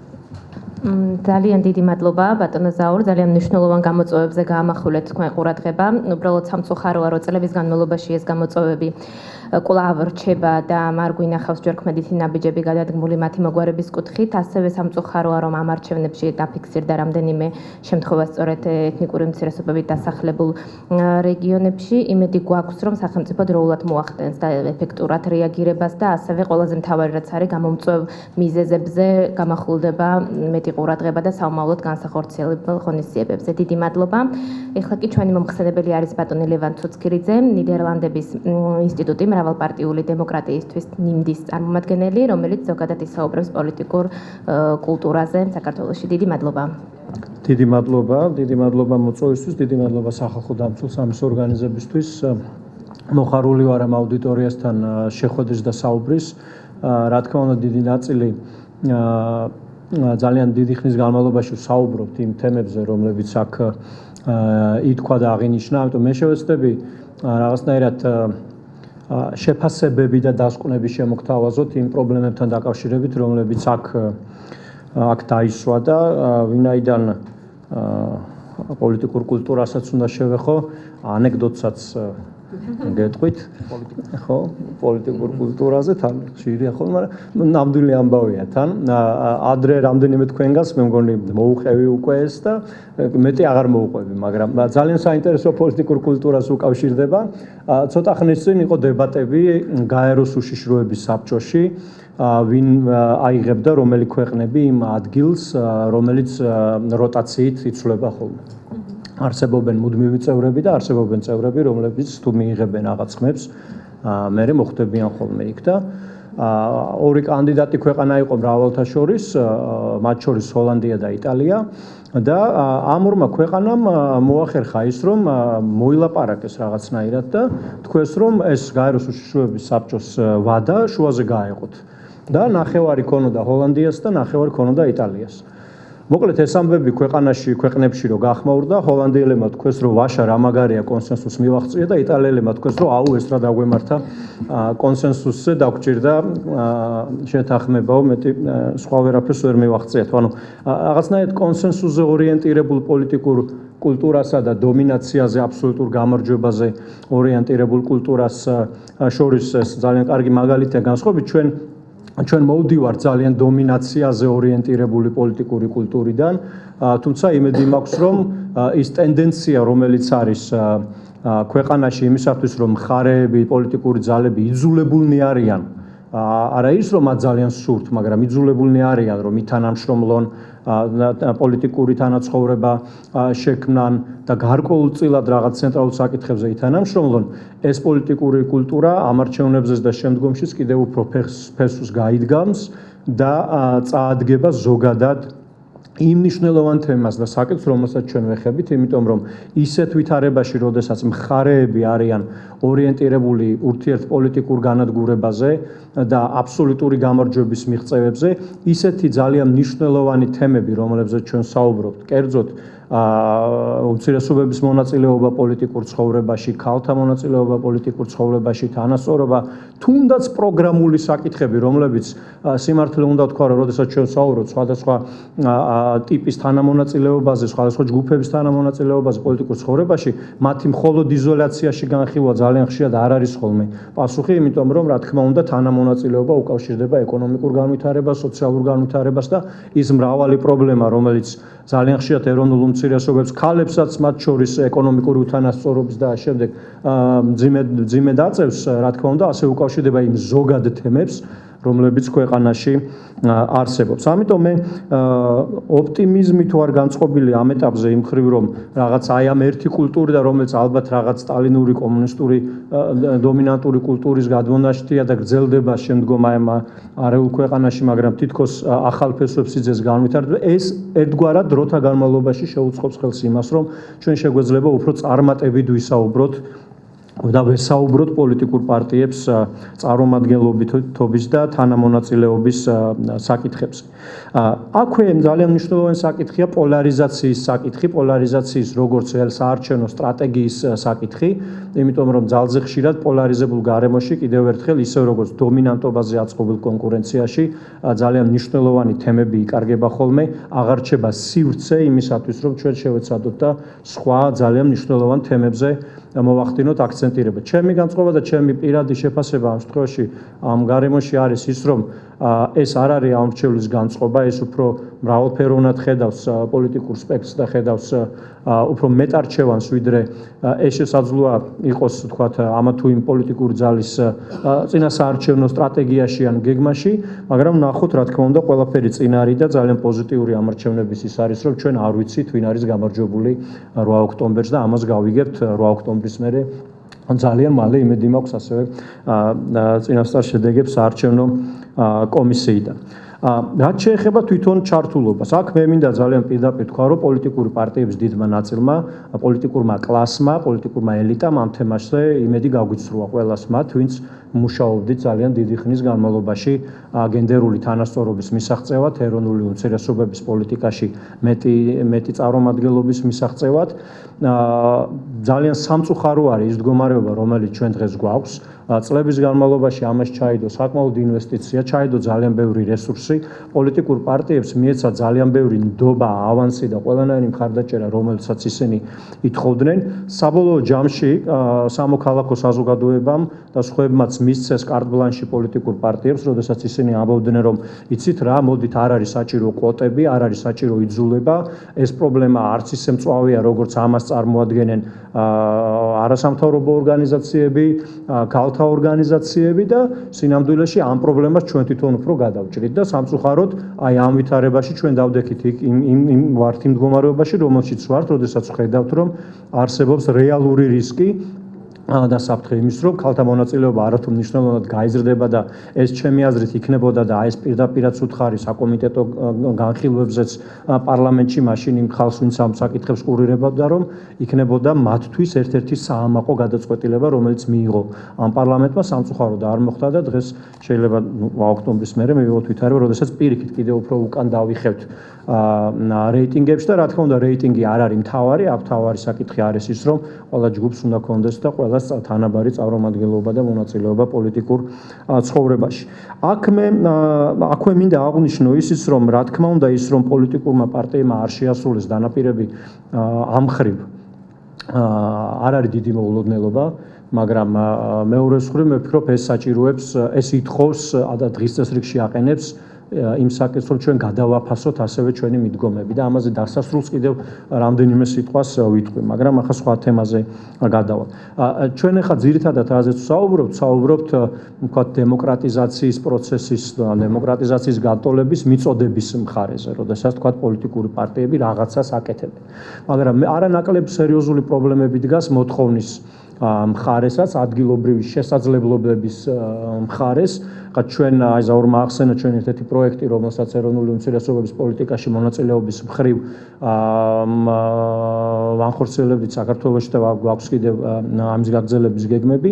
ძალიან სერიოზული, რა თქმა უნდა, პრობლემა დგას საქართველოს სხვადასხვა რეგიონებში პოლიტიკური აქტივიზმის შესაძლებლობების და ადგილობრივი პოტენციალის იმისა, რომ არა მხოლოდ დაველოდოთ, როდის გამოიჩენენ პოლიტიკური პარტიები კეთილნებას და დაიწყებენ რაღაც პოლიტიკური სკოლების შექმნას ან ახალი კანდიდატების ძებნას, არამედ იმისათვის, რომ მოვთხოვოთ მათ და გავხადოთ ისინი ანგარიშვალდებულნი, რომ ჩართონ და მონაწილეობა მიიღონ ყველა ჯგუფმა სათანადოდ პოლიტიკურ ცხოვრებაში და აქ მე ვფიქრობ არის ძალიან დიდი საჭიროება პოლიტიკური განათლების, პოლიტიკური ტრენინგის, რა თქმა უნდა, სხვა მრავალი საკითხი არის, ქართული ენის საკითხი და სხვა, მაგრამ ჩვენ უნდა შევეცადოთ, რომ ეს განტოლება ისე გადავჭრათ, რომ მაქსიმუმი გაკეთდეს როგორც პოლიტიკური პარტიების, პოლიტიკური ნების მხრიდან, ასევე ადგილობრივი შესაძლებლობების განვითარების მხრიდან. ხა ერთ-ერთი მაგალითი, რაც შეიძლება აქ მოვიყვანო, არის ის პატარა კომპონენტი, რომელიც ჩვენ წინა პროექტს ჰქონდა, რომელთაც ჩვენ ვცდილობდით, რომელთაც ჩვენ ვაფინანსებდით სტაჟირებას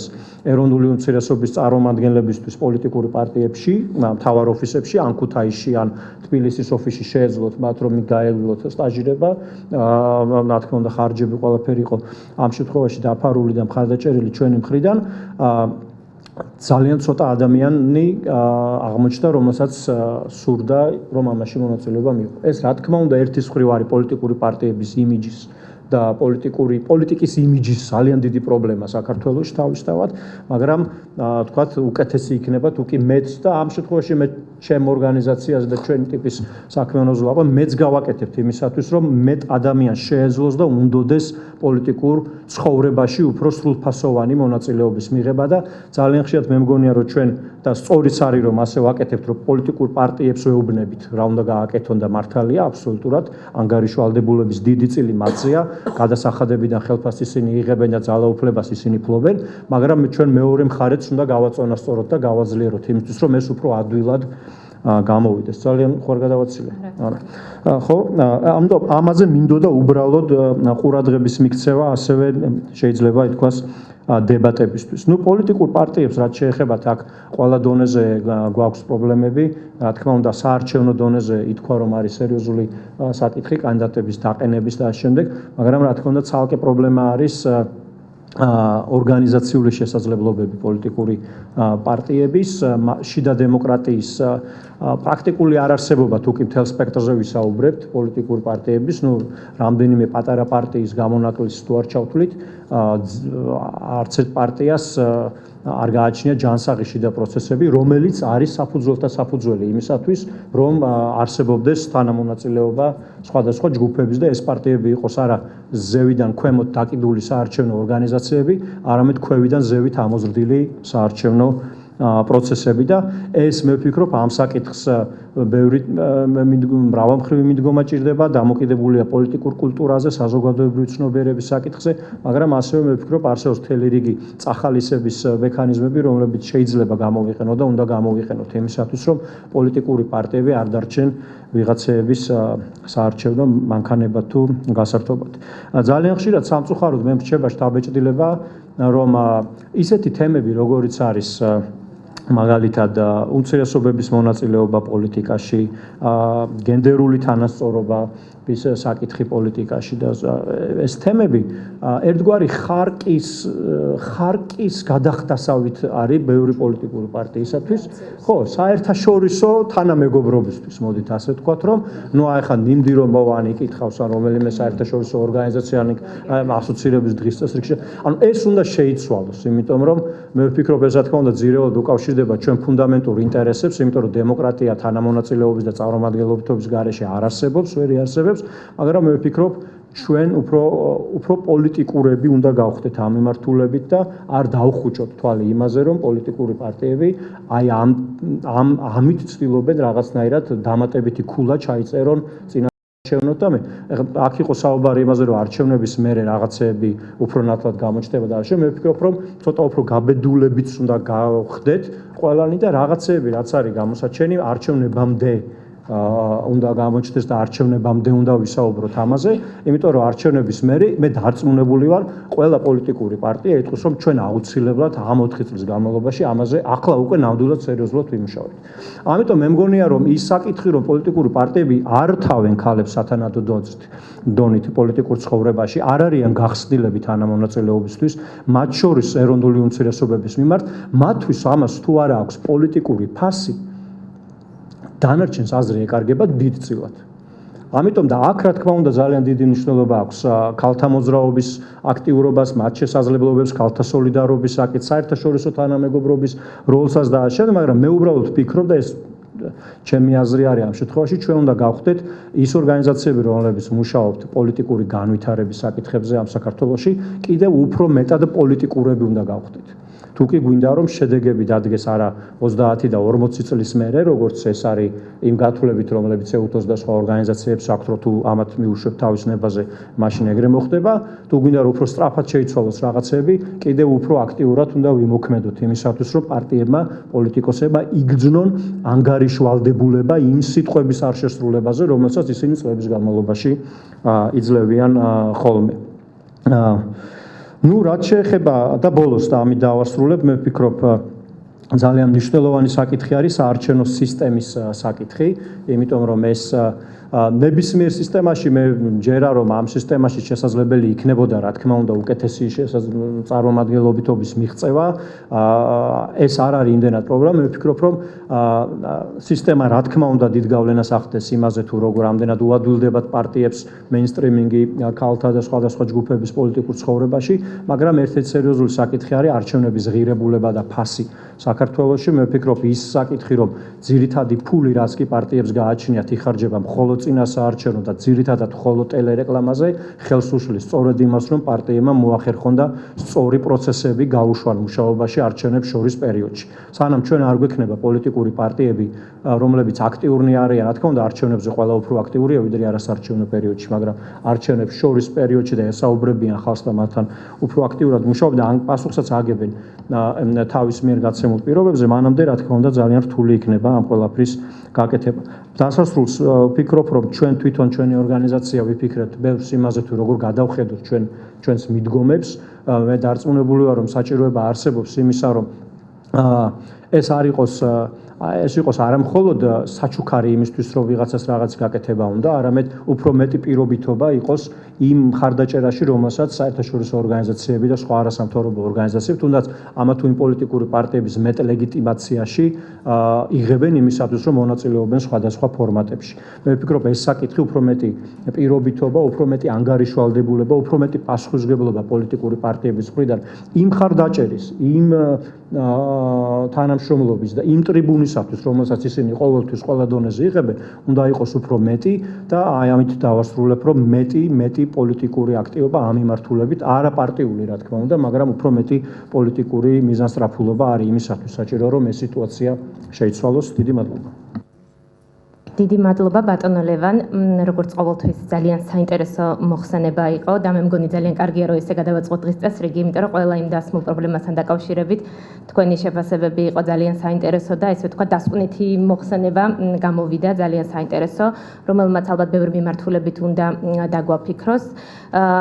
პოლიტიკური კულტურის კუთხით ნამდვილად გვაქვს პრობლემები, როგორც თქვენ აღნიშნეთ, განსაკუთრებით პოლარიზაცია პოლიტიკური, ის რომ ჩვენ საზოგადოებაში კონსენსუსი მარცხად აღიქმება, ესეც ძალიან დიდი პრობლემაა. უბრალოდ თუ შევადარებთ წლების განმავლობაში ტენდენციებს, შეიძლება ითქვას, რომ ეხა ოდნავ გაუმჯობესებული გვაქვს მდგომარეობა და ის რომ დაუშვათ ეხა მრავალპარტიული არჩევნები გვაქვს და ბევრი პოლიტიკური პარტიები გვაქვს, იმედს გვიტოვებს, რომ მრავალპარტიული პარლამენტი გვექნება.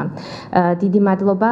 ჩვენი ესე ვთქვათ დღის წესრიგით განსაზღვრული მომხსენებლები უკვე წარმოადგენს თავისი მოხსენებები. ჩვენ ასევე გვესწრება ცენტრალური საარჩევნო კომისიის წევრი ბატონი ზურაბ ხრიკაძე. მას თუ სურს ეხლა მივიცემ შესაძლებლობას, რომ მისი პოზიცია წარმოადგინოს იმ თემებზე, რაც მას როგორც ცენტრალურ საარჩევნო კომისიის წარმომადგენელს ეხება, თუ გსურთ, შეგიძლიათ შემდეგ უკვე დისკუსიის შემდეგ, როგორც თქვენ გსურთ.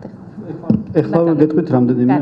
უბრალოდ ჩვენ ცენტრალური საარჩევნო კომისია რა თქმა უნდა ყველა იმ თემატიკაზე მუშაობს თან ძალიან ინტენსიურად, რაც აქ იყო წარმოდგენილი. და გეტყვით ჩვენ რას ვაკეთებთ და როგორ სად წარმოგვიდგენით ჩვენი თავი და როგორი არის ჩვენი როლი.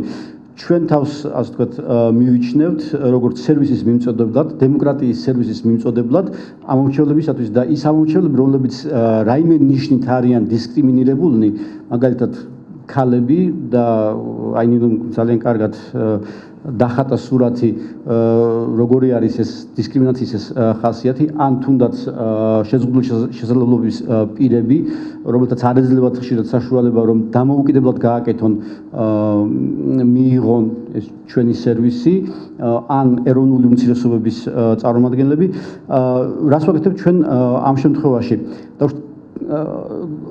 პარლამენტის მიერ დამტკიცებული 2014-2016 წლების ეროვნული სამოქმედო გეგმის მიხედვით, რომელიც ეხება გენდერული თანასწორობის მიღწევას ან მისკენ სწრაფვას,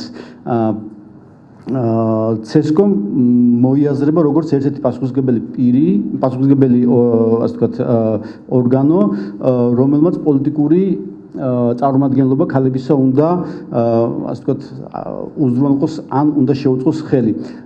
Რა თქმა უნდა ჩვენ პოლიტიკურ საქმიანობას ვერ გავწევთ ეს შეუძლებელია ჩვენ ადმინისტრაციული ორგანო გახლავართ მაგრამ ჩვენ თავს ასე ვთქვათ წარმოვიდგენთ როგორც სამოქალაქო განათლების განმახორციელებელს ამ სფეროში და ჩვენ ცოტა ხნის წინ დავამტკიცეთ კიდევაც ცენტრალური საარჩევნო კომისიის უпростоად საარჩევნო ადმინისტრაციის გენდერული თანასწორობის პოლიტიკა თქვენ შეგიძლიათ იხილოთ ეს პოლიტიკა ჩვენს ვებგვერდზე და ჩვენ მივიჩნევთ რომ ქალების როგორც ამომრჩევლების ადმინისტრატორების და კანდიდატების ასე ვთქვათ სრულფასოვანი ჩართვა საარჩევნო პროცესში იქნება მხოლოდ ჩვენი დემოკრატიის ან დემოკრატიული განვითარების საწინდარი. ამიტომ ყველა ჩვენი მოქმედება ეფუძნება ამ საკითხში აი ამ პოსტულატს. მე თავად გახლავართ გენდერული თანასწორობის საბჭოს თავმჯდომარე, მინდა ვაღიარო რომ ჩვენც ვსწავლობთ იმას თუ როგორ ვიყოთ მგრძნობიარეები ამ საკითხის მიმართ. ჩვენი პრობლემა როგორც დავუშვათ წევრების ადმინისტრაციის წევრების ან მთლიანად ადმინისტრაციის ის არის რომ ჩვენ ხშირად შეიძლება ვერ დავინახოთ გენდერული ასპექტი იქ სადაც ის არის და ვიყოთ გენდერულად ბრმა. ამიტომ ჩვენ ვსწავლობთ ერთ-ერთი პრიორიტეტული მიმართულება ჩვენი პოლიტიკის არის ასე ვთქვათ თვით განათლებაზე ზრუნვა თვითონ ადმინისტრაციის გენდერულ საკითხებზე განათლების და ცოდნის ამაღლება. ჩვენ რა თქმა უნდა ასევე ვითანამშრომლებთ ყველა სხვა ჩართულ მხარესთან ამ საკითხზე, მათ შორის აი იმ ჯგუფთან, რომელიც ნინო მახსენა და გვქონდა არაფორმალურ ჩვენ არ ვიყავით წევრი ამ ჯგუფისა, მაგრამ გვქონდა გარკვეული არაფორმალური, ასე ვთქვათ, გაცვლა აზრებისა.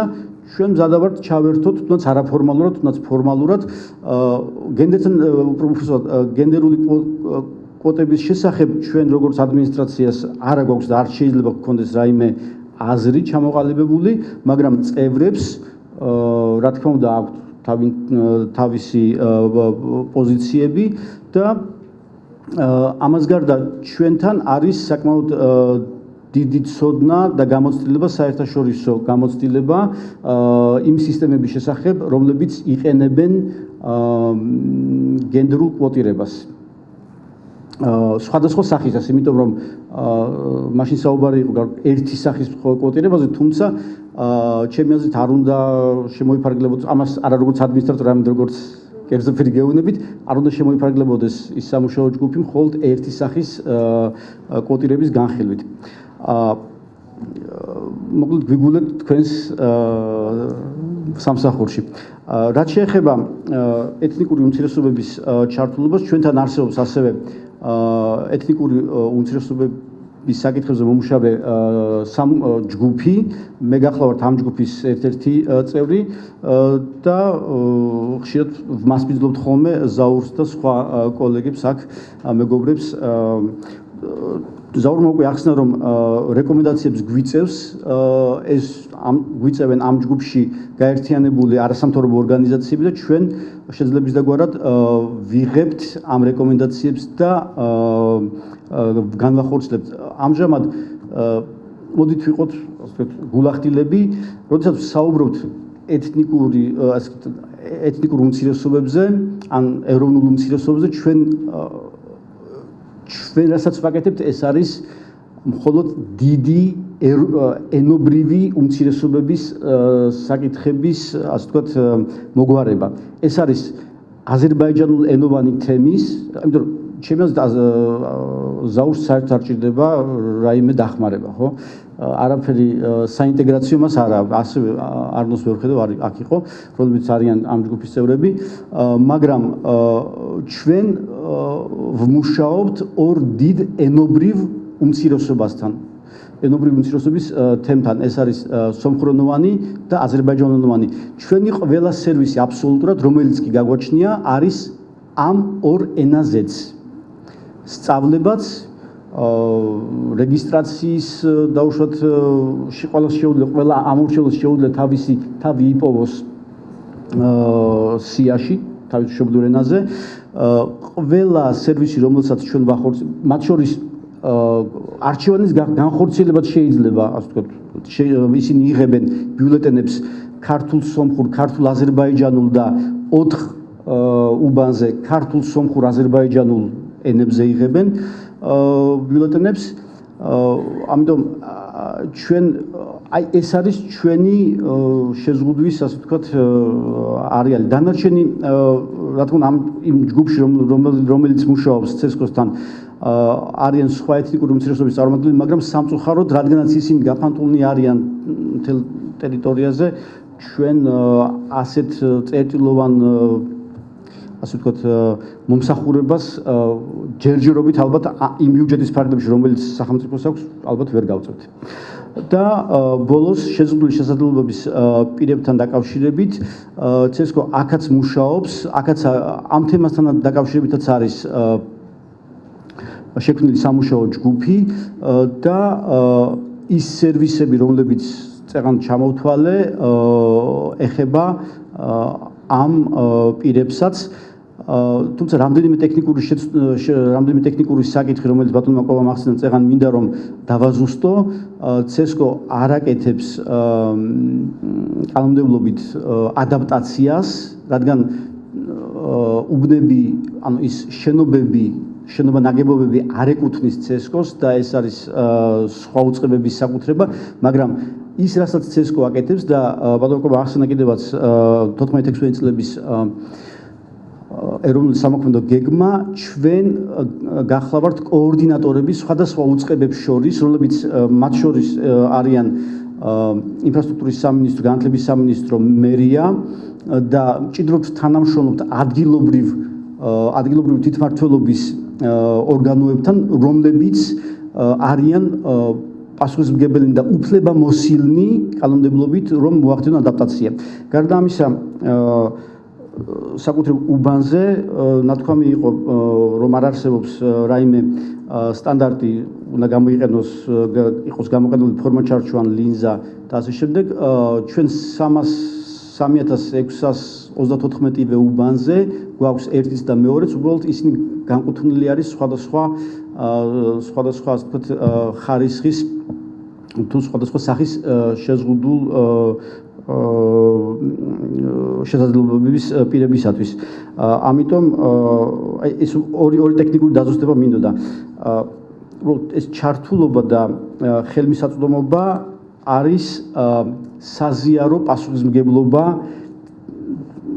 ყველა ჩართული მხარისა, მათ შორის იმათიც ვინც ახლა აქ არ არის, მე გულისხმობ მედიას ძალიან დიდ როლს თამაშობს იმ საკითხებში, რაც ჩვენ განვიხილეთ, ხო? და მე უბრალოდ მინდა რომ კიდევ ერთხელ დავადასტურო მზადყოფნა ცენტრალური საარჩევნო კომისიისა, რომ ყველა ამ საკითხის გავაგრძელოთ მუშაობა. მე არ ვარ იმ სამუშაო ჯგუფში, რომელიც შესაძლოა არა, ჩვენთან სამუშაო ჯგუფი არის ცესკოში. ცესკოში არის საბჭო სამუშაო ჯგუფი. არის სამუშაო ჯგუფი, საბჭო ეწოდება გენდერის საბჭოს და ეს არის თქვენ ბრძანდებით ამის წევრი.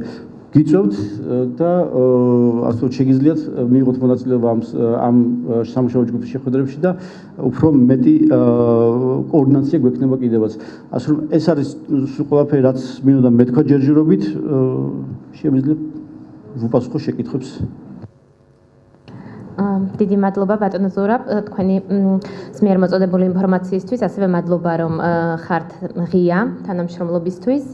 ალბათ კითხვები იქნება თქვენი მიმართულებითაც, ისევე როგორც სხვა ჩვენი მომხსენებლების მისამართითაც, ამიტომ შეგვიძლია გავხსნათ უკვე შეხვედრა დისკუსიისთვის, კითხვებისთვის, უბრალოდ მანიშნეთ და რიგითობით, ასევე გვაქვს მოძრავი მიკროფონი, რომელიც თქვენ მოგაწვდიან, რომ თქვენი ხმა კარგად ისმოდეს დარბაზში. დიახ, ბატონი გრიგოლი, შემდეგ ნინო, თუ არის ვინმე, მანიშნეთ.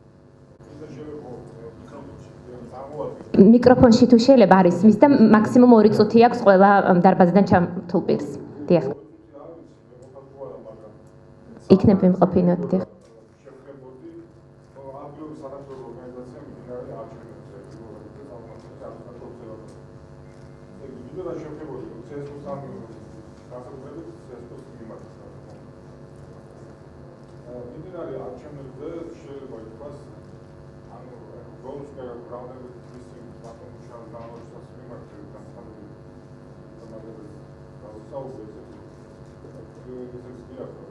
გასამართლებლობის საკითხზე ჩვენ როგორც ვიცით, ცესკოში კანდიდატები წარადგენენ თავიანთ კანდიდატურას, ავსებენ ფორმულას, ამ ბლანკს და აღდება მათი გასამართლებლობის შემოქმედება. შემდეგ ეს კანდიდატები გახდებიან პარლამენტარები, შემდეგ პოტენციალური თავობის წევრები, დიდი ალბათობით შეიძლება მოგევლინონ თავობის წევრი, მოგევლინოს გასამართლებ პირად. ეს ვფიქრობ აშკარად დისკრიმინაციული მდგომა. უკაცრავად, თუ შეიძლება იმ თემებზე დავუსვათ კითხვები, რაც ჩვენი დისკუსიის საკითხებს უკავშირდება, ხო? იმიტომ რომ დროშიც ვარ შეზღუდული და ამიტომ თუ შეიძლება. სხვა მხრივ თუ განცხადება მომართეთ უკვე სახალხო დამცველს, შესაბამის რეაგირებაც მოხდება. მაშინ ძალიან მოკლედ თუ შეიძლება და იმ თემებზე გადავიდეთ, რა თემებიც არის ჩვენ დისკუსიის საგანი დღეს.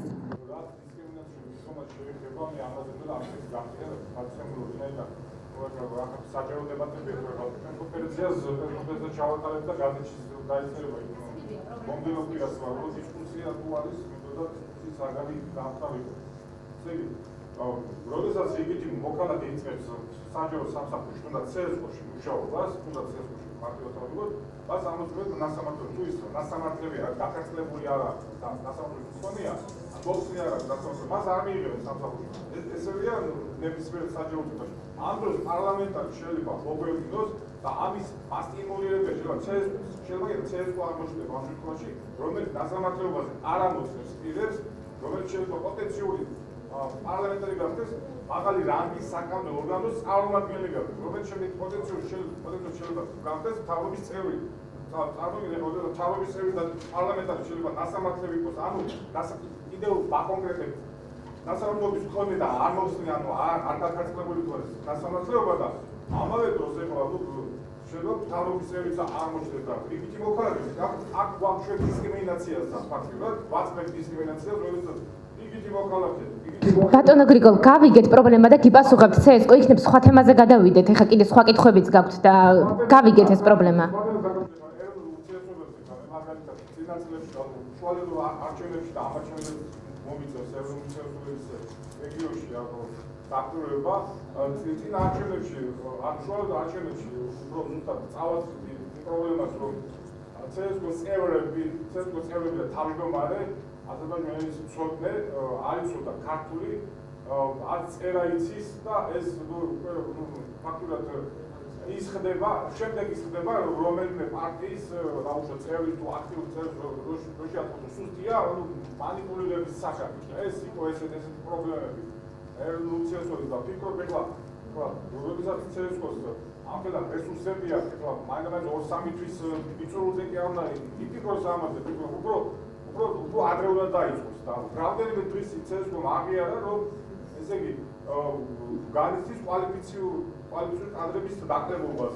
ეს ეხლა ორი კვირით არჩევნები ორი კვირით ადრე არ უნდა ხდებოდეს ამის კოორდინაცია და რეაგირება. ესეც უფრო ადრე უნდა დაიწყოს, რათა შემდეგ პრეტენზიები გაჩვენება ნაკლები იყოს პრეტენზიები ცესკოს მიმართ, თუნდაც ცესკოზე განაცხადებული პოლიტიკური სუბიექტების მხრიდან. თავის მე უფრო სლაფი და ვისაუბრო. სამწუხაროდ სხვებსაც ჭირდებათ, სხვებმაც უნდა დაავიწყდნენ პოზიცია. დიდი მადლობა, გასაგებია თქვენი ეს ორი საკითხი. გასაგებია ნინო შემდეგი.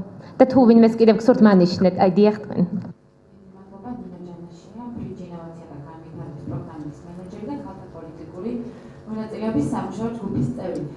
ძალიან დიდი მადლობა მინდა გითხრათ პირველ რიგში ამ დისკუსიისთვის და ცალსახაა, როცა ჩვენ საუბრობთ უმცირესობების საარჩევნო პროცესში ინკლუზიურობის უფლებაზე, ამ მხრივ ძალიან დიდი პრობლემებია და ბევრი გამოწვევა დარჩენილი, მაგრამ ძალიან დიდი პრობლემები და გამოწვევაა დარჩენილი უმრავლესობის საარჩევნო პროცესში მონაწილეობაზეც, უმრავლესობის, რომელიც ამ საზოგადოების 53%-ში ადგილს და რომელიც ვერ ახერხებს იმ სახით, იმ პასიური საარჩევნო უფლების რეალიზაციას, რომელიც შეეფერება თანასწორობაზე დაფუძნებულ დემოკრატიული სახელმწიფო სტანდარტებს. მეორე პარადოქსი, რაც ჩვენ გვაქვს ამ ქვეყანაში და მინდა მახსენა, რომ ქალთა პოლიტიკური მონაწილეობის სამუშაო ჯგუფი დადიოდა კარ და ესაუბრებოდა არგუმენტებით იმ აფორიზმების და სათვალისწინოების დაპირწონეთ, ჩვენ არგუმენტებით საუბრობდით. და ერთ-ერთი არგუმენტი, რაც ლევანმა თქვა, იყო საერთაშორისო ვალდებულებები და ასე შემდეგ, მაგრამ ყველაზე მნიშვნელოვანი არგუმენტი, რომელიც უნდა ყოფილიყო არჩეული თანამდებობის პირისთვის, ეს იყო საზოგადოებრივი აზრის კვლევები, რომელიც გააკეთა არაერთმა ორგანიზაციამ და 2014 წელს 68% საქართველოს მოქალაქეების ფიქრობდა, რომ ცალსახად უნდა გაიზარდოს ქალთა პოლიტიკური მონაწილეობა პოლიტიკაში საქართველოში. ამ ხრივაც პარადოქსული სიტუაცია, პარლამენტს არ აინტერესებს, რას ფიქრობს მისი ამორჩეველი რომელიმე კონკრეტულ თემაზე და მე ვფიქრობ, რომ ეს ზოგადად დემოკრატიის სერიოზული კრიზისია, ჩვენ ძალიან კარგად გვესმის, რომ ქალთა პოლიტიკური მონაწილეობის თემა ვერ იქნება ნომერი პირველი თემა დღეს, როცა ამდენი გამოწვევა ქვეყანაში, მაგრამ ის ორგანიზაციები, რომლებიც ამაზე დიდი ხანია მუშაობენ, ის მოძრაობები, რომლებიც აქტიურად არიან ჩართული ამ ყველაფერში, გარკვეულწილად ჩიქში შევიდნენ, იმიტომ რომ იმ ასე ვთქვათ არგუმენტებით, რომლებითაც ჩვენ ამდენი ხანი ვაკეთებდით ამ პრობლემის ადვოკატირებას, ფაქტიურად შედეგი ვერ მივიღეთ და მე ვფიქრობ, ვეთანხმები ლევანს, რომ უნდა მოხდეს სერიოზული გადაფასება ჩვენი მიდგომების და უკვე უნდა ვიფიქროთ განსხვავებულ მიდგომებზე, პრობლემა უფრო ღრმა არის, ვიდრე ჩვენ გვეგონა და პარლამენტარებთან მუშაობა არ არის საკმარისი ამ მიმართულებით, ეს არის საზოგადო პრობლემა, განათლების პრობლემა, ძალიან ბევრი კუთხით არსებობს ეს პრობლემა და მე მგონი კიდევ ერთხელ უნდა გადავაფასოთ ეს ყველაფერი და შევაფასოთ ის სიმძიმე, რაც ზოგადად ამ კუთხით დგას ჩვენს წინაშე. მადლობა. დიდი მადლობა ნინო, ქალბატონო დიახ თქვენ გისმენთ და თუ ვინმეს გსურთ შეგიძლიათ მანიშნოთ. მარინა მამულია, უსინათლოთა რეაბილიტაცია. მე მინდა ბატონო სახელმწიფოდან თუ მეცოდეს, რომ წელს უსინათლოთა აქტიურობა იქნება ძალიან დაბალი, იმიტომ რომ არაფერი არ იქნება უსინათლოთა მონაწილეობისთვის საარჩევნო პროცესში. ძალიან დიდი შეცდომა ცენტრალური საარჩევნო კომისიის ის, რომ ცალკე განიხილება მუშაობა პარტიებთან და ცალკე შეზღუდული შეცდომები ამორჩეველთან, იმიტომ რომ ამორჩეველი, უსინათლო ამორჩეველი ამ წუთას, როდესაც მოდის საარჩევნო უბანზე, მას არ ჭირდება ის ბიულეტენი და ის ვერ ასწრებს იმის წაკითხვას. ეს ყველაფერი უნდა მოხდეს აი წინა საარჩევნო პერიოდში, რომელიც სამწუხაროდ ჩვენთან ძალიან ჩავარდნილია და აი ეს კომისია, რომელიც ცესკოში არის, აბსოლუტურად თქვენ უნდა რომ აბსოლუტურად არ არის კომპეტენტური და ყოველს კითხვაზე აი რა უნდა იყოს ბიულეტენი თუ ლინზა, აი ეს არის ძალიან აქტუალური კითხვა და მე გაზეთში წავიდე ძალიან დიდი ასოები და ძალიან დიდი კითხვის ნიშნები. ერთმანეთს არ გამორიცხავს. ლინზა და ის არის ჩარჩო ფორმა არის აბსოლუტურად უსინათლო ადამიანებისთვის, გამადიდებელი კი არის ადამიანებისთვის, რომლებიც რაღაცა გარჩენის ხედულობა აქვს. აი ბატონო ცესკოს წარმოადგენს თაფილი საბონი ის იქნება ბიულეტენები წელს არჩევნებზე. თაფილის? დიახ.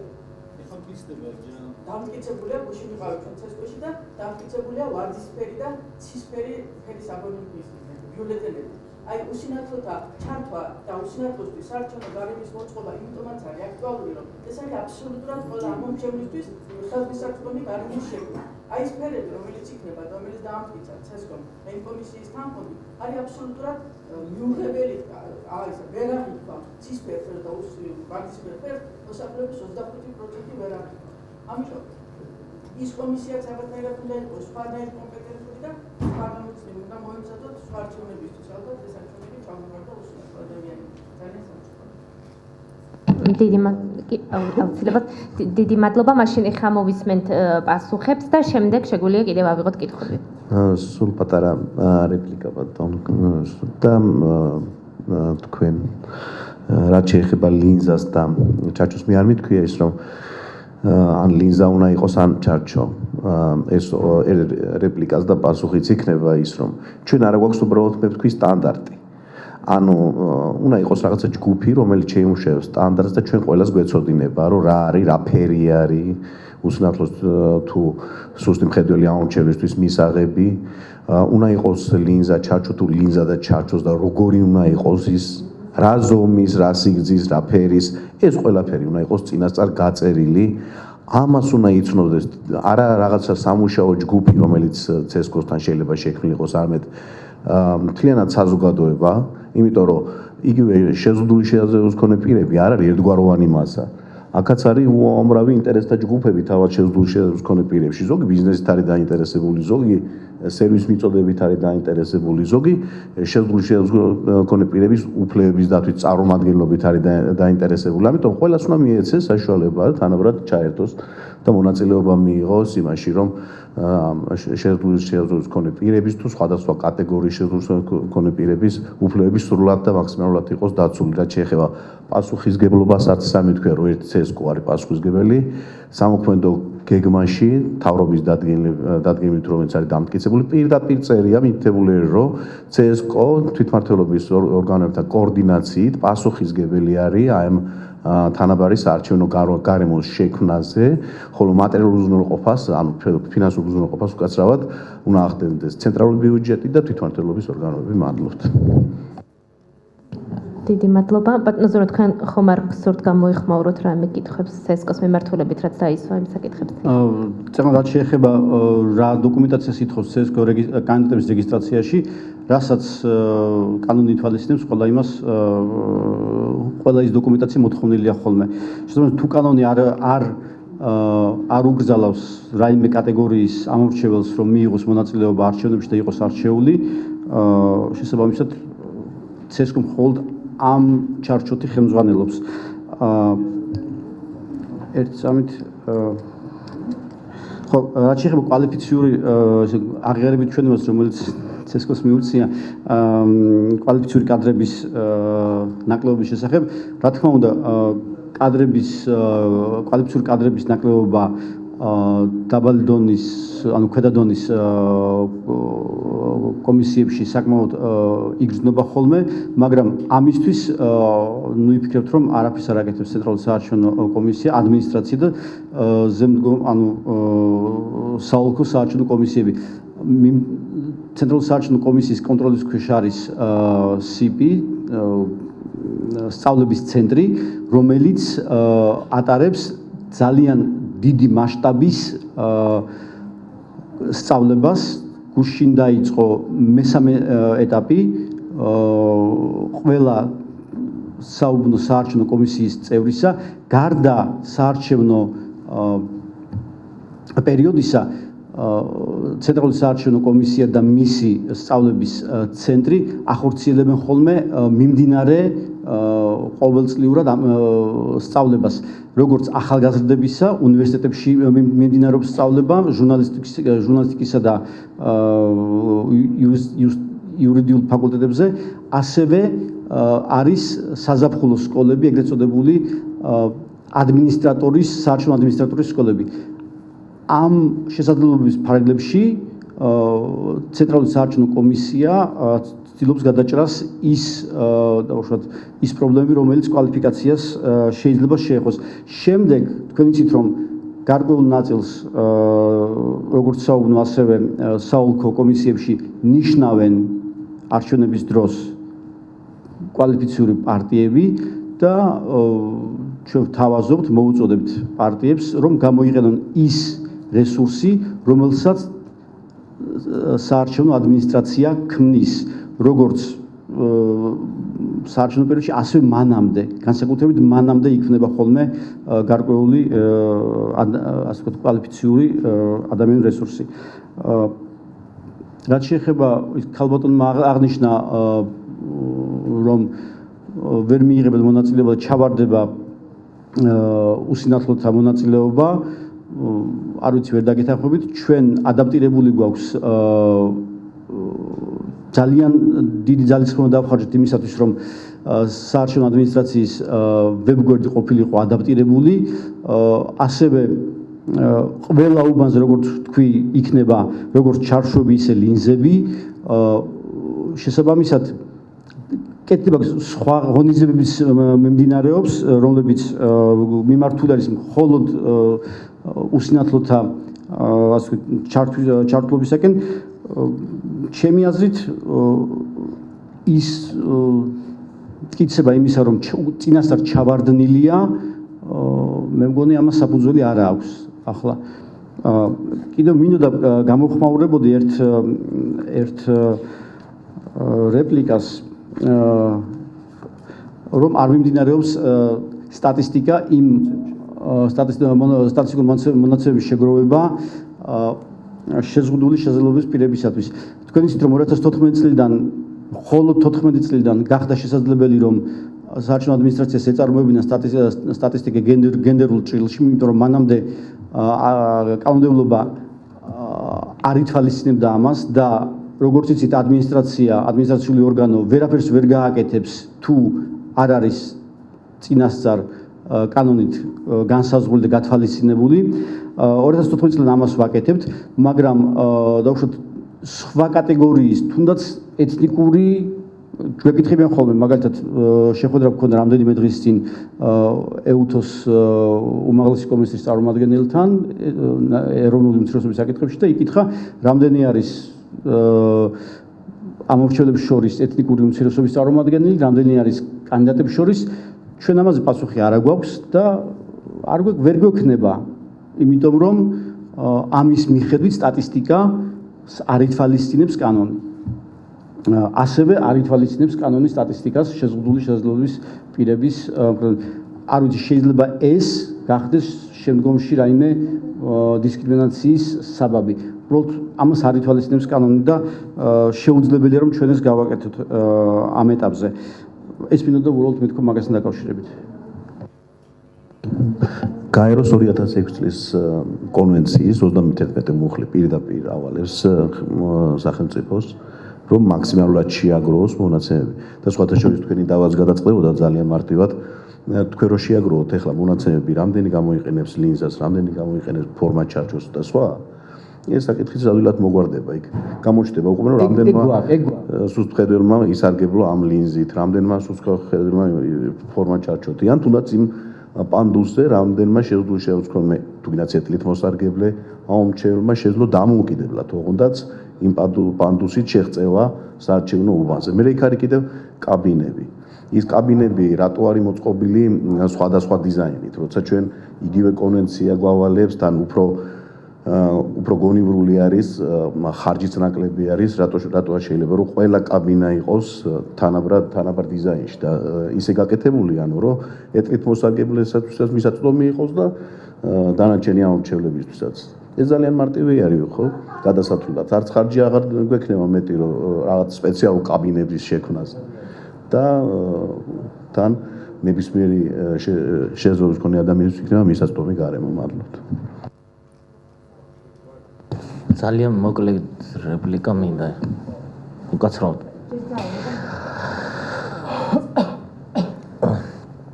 რამოდენიმე საკითხს მინდა შევეხო, მე რატომ რაღაც მეგონარ უფრო ცლად ვისაუბრებდით და მაგ საშუალება გექნებოდა აქ იყოს ნათქვამი მედიის როლი და ზოგადად ამ თემებთან დაკავშირებით სამწუხაროდ ძალიან იშვიათია, როდესაც მედია ყურადღებას აქცევს თუ რაიმე სახის კონფლიქტს ან დაპირისპირებას არ აქვს ადგილი, რომ ზოგადად ამ თემატიკას დაუთმოს საკითხი, მით უმეტეს ეხლა წინასაარჩევნოდ ძალიან ისეთი ციებ-ცხელებაა, მაგრამ აქ იყო საუბარი იმაზე, რომ მიდგომებია შესაძლებელი იქიდან გამომდინარე, რომ თუ წლებია რაღაც საქმიანობით ახარ დაკავებული და სათანადო შედეგზე ვერ გადიხარ, აბსოლუტურად ვიზიარებ ამ მოსაზრებას, მაგრამ მე უფრო ვცლად შევხედავდი ამ საკითხს იქიდან გამომდინარე, რომ ეს არ არის მხოლოდ წინასაარჩევნო თქვათ ან ზოგადად პოლიტიკის საკითხი, აგერ გუშინ ქონდა ჩვენ სასამართლო პროცესი, რომელიც სამარცხვინო განაჩენი გამოიტანა მოსამართლეებს, როდესაც ეთნიკური უმცირესობების წარმომადგენლებს არ ეძლევა სათანადო საშუალება, რომ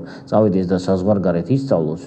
ანუ პრობლემა უფრო ვრცლად დგას, ვიდრე ის, რომ ვინ იქნება კანდიდატი, როგორ მოიქცევა ის, ანუ ნომინალური სახე თუ აქვს ამ საკითხს, რაზეც ჩვენ მუდმივად ვსაუბრობ და თუ ვინმე ფიქრობს, რომ ამ პრობლემების მოგვარება უფრო მნიშვნელოვანია იმ ანგარიშებში ჩაიდოს პოზიტიური კეისები, რომ ანგარიში ჩავაბაროთ სხვადასხვა საერთაშორისო ორგანიზაციებს და მათ ტაში დაგვიკრან, რომ ეს ყველაფერი ეს პრობლემები არის მოგვარებული და ყველაფერი არის კარგად, კი ყავს აგერ ეთნიკური უმცირესობის წარმომადგენელი ოცეულში. მე რა რომ ქართული ენა არ იცის და უკვე მესამეჯერ ხდება დეპუტატი და ვერ გააზრებული რისთვის მიდის ეს ადამიანი მათ.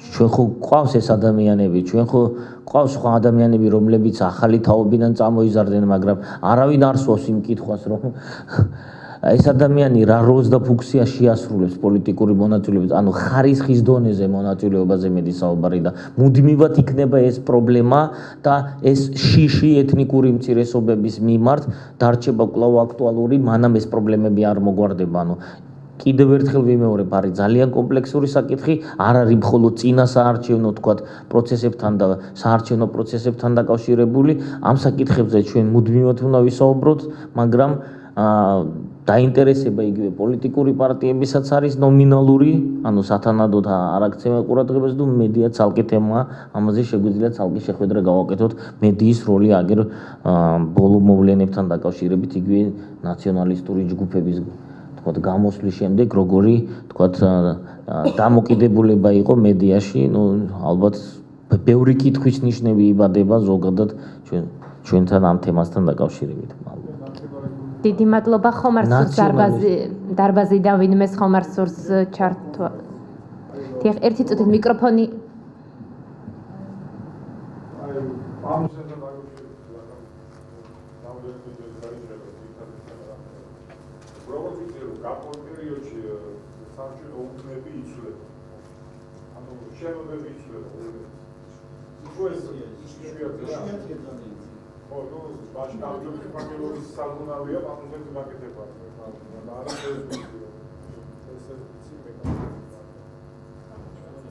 ნელმა აღნიშნა უკვე ეს, რომ ეს ერთობლივი საქმიანობის შედეგად უნდა მოგვარდეს. უბრალოდ აქ პრობლემა ეხება მთლიანად ინკლუზიურ საარჩევნო გარემოს და ეს ერთ-ერთი მნიშვნელოვანი პრობლემაა და აუცილებლად უნდა დასმულიყო, თორემ ცესკო როგორც მოპასუხე ამ საკითხზე არ ყავს. დიახ. კარგი, დიდი მადლობა, ხომ არ სურს ვინმეს დარბაზიდან, ასევე ან კითხვა ხომ არა აქვს ან დისკუსია. დიახ, ნინო, თუ შეიძლება.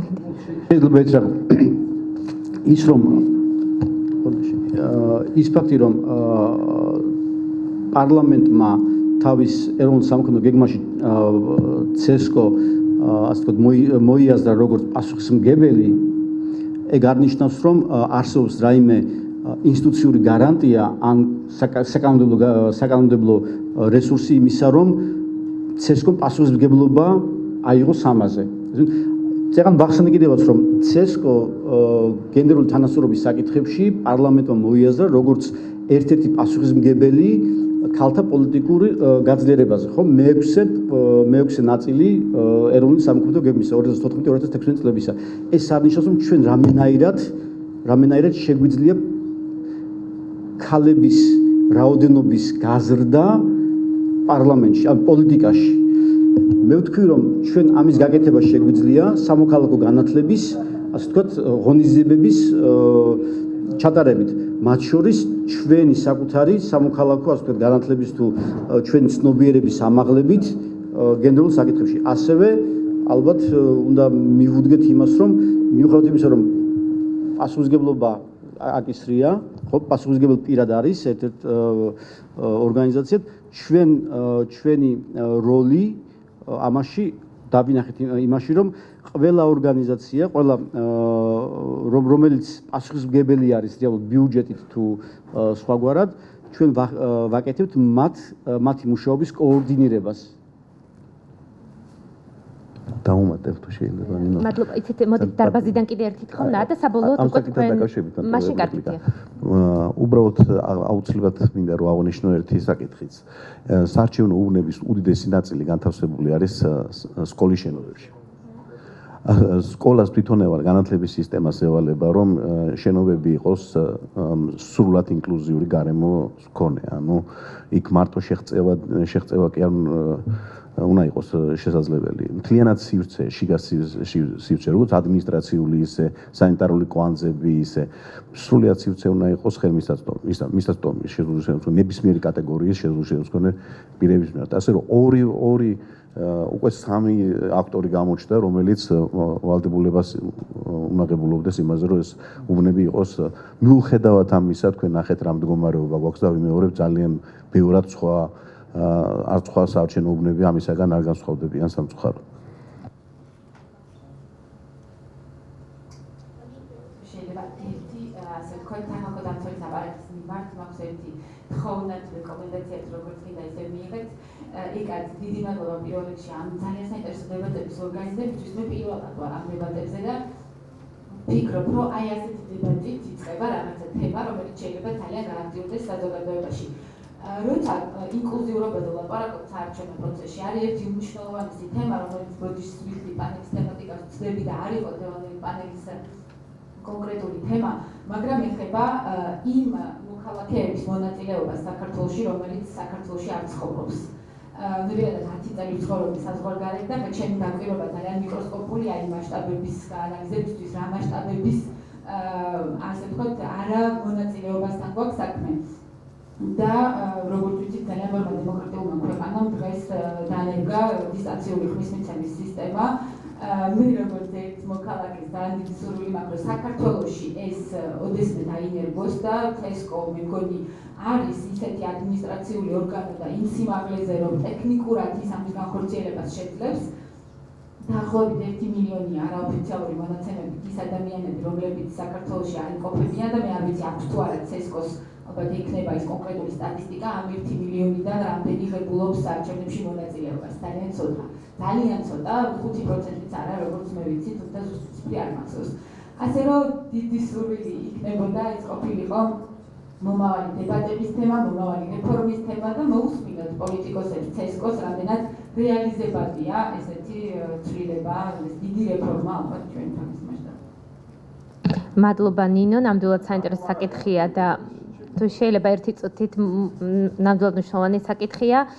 უბრალოდ ყველამ ვიცით, რომ ის საქართველოს მოქალაქეები თუ შეიძლება ერთი წუთით ის საქართველოს მოქალაქეები, რომლებიც არ იყოფებიან საქართველოში, მათ აქვთ გარკვეული შესაძლებლობა, რომ საელჩოების და საკონსულების მეშვეობით მიიღონ არჩევნებში მონაწილეობა, თუმცა აქ სხვა პრობლემებიც არის, იმიტომ რომ ეს ძირითადად დედაქალაქებში ხდება და ხალხი კიდე გაბნეულია სხვადასხვა ქალაქებში და მათ ბუნებრივია ეხა ტრანსპორტირება და ასე შემდეგ სხვა პრობლემებთან არის დაკავშირებული. ეს დისტანციური საკითხი არის ძალიან მნიშვნელოვანი, დიახ, სტატუსის თემაც არის ასევე მნიშვნელოვანი, ლეგალურად ყოფნა და შესაბამისი საბუთები და ასე შემდეგ, მაგრამ საინტერესოა CESCO-ს ხედვა და პოზიცია ამასთან დაკავშირებით თუ არის რამე ან იგეგმება სამომავლოდ ამ კუთხით. საერთოდ როგორც მოგეხსენებათ, მონაწილეობას იღებენ ისინი, რომლებიც დგანან საკონსულო აღრიცხვაზე და პრინციპში არ აქვს იმას მნიშვნელობა, ახლა ზაურმა ახსნა სტატუსი არ აქვს მნიშვნელობა ის ლეგალურად იმყოფება თუ არალეგალურად, მივა დადგება აღრიცხვაზე არჩევნების წინ და მას ექნება შესაძლებლობა რომ მიიღონ მონაწილეობა.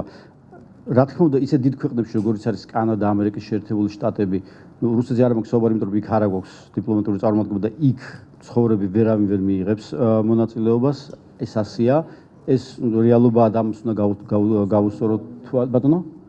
ხო, ამის გამო დავუშვით საფრანგეთი ძალიან დიდი ქვეყნებია, შეიძლება მართლა როგორც ეკა მახსენა ვერ გადაადგილდებიან.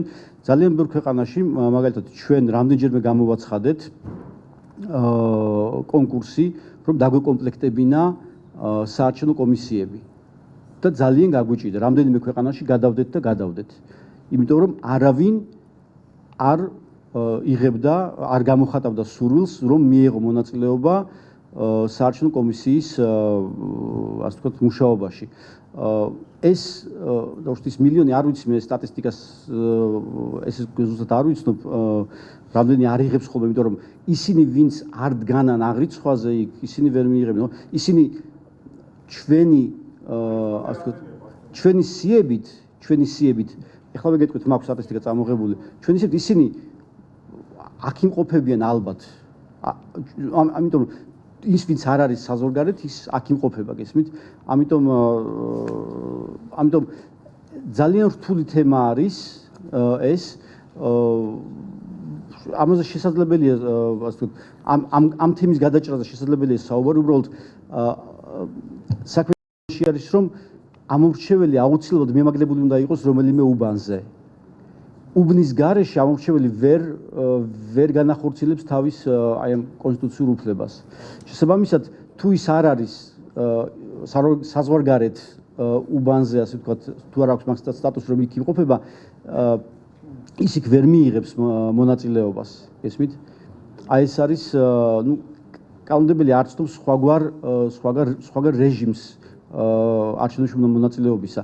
ეს ხომ საკანონმდებლო ჩარჩოს ასე ვთქვათ საქმე არის.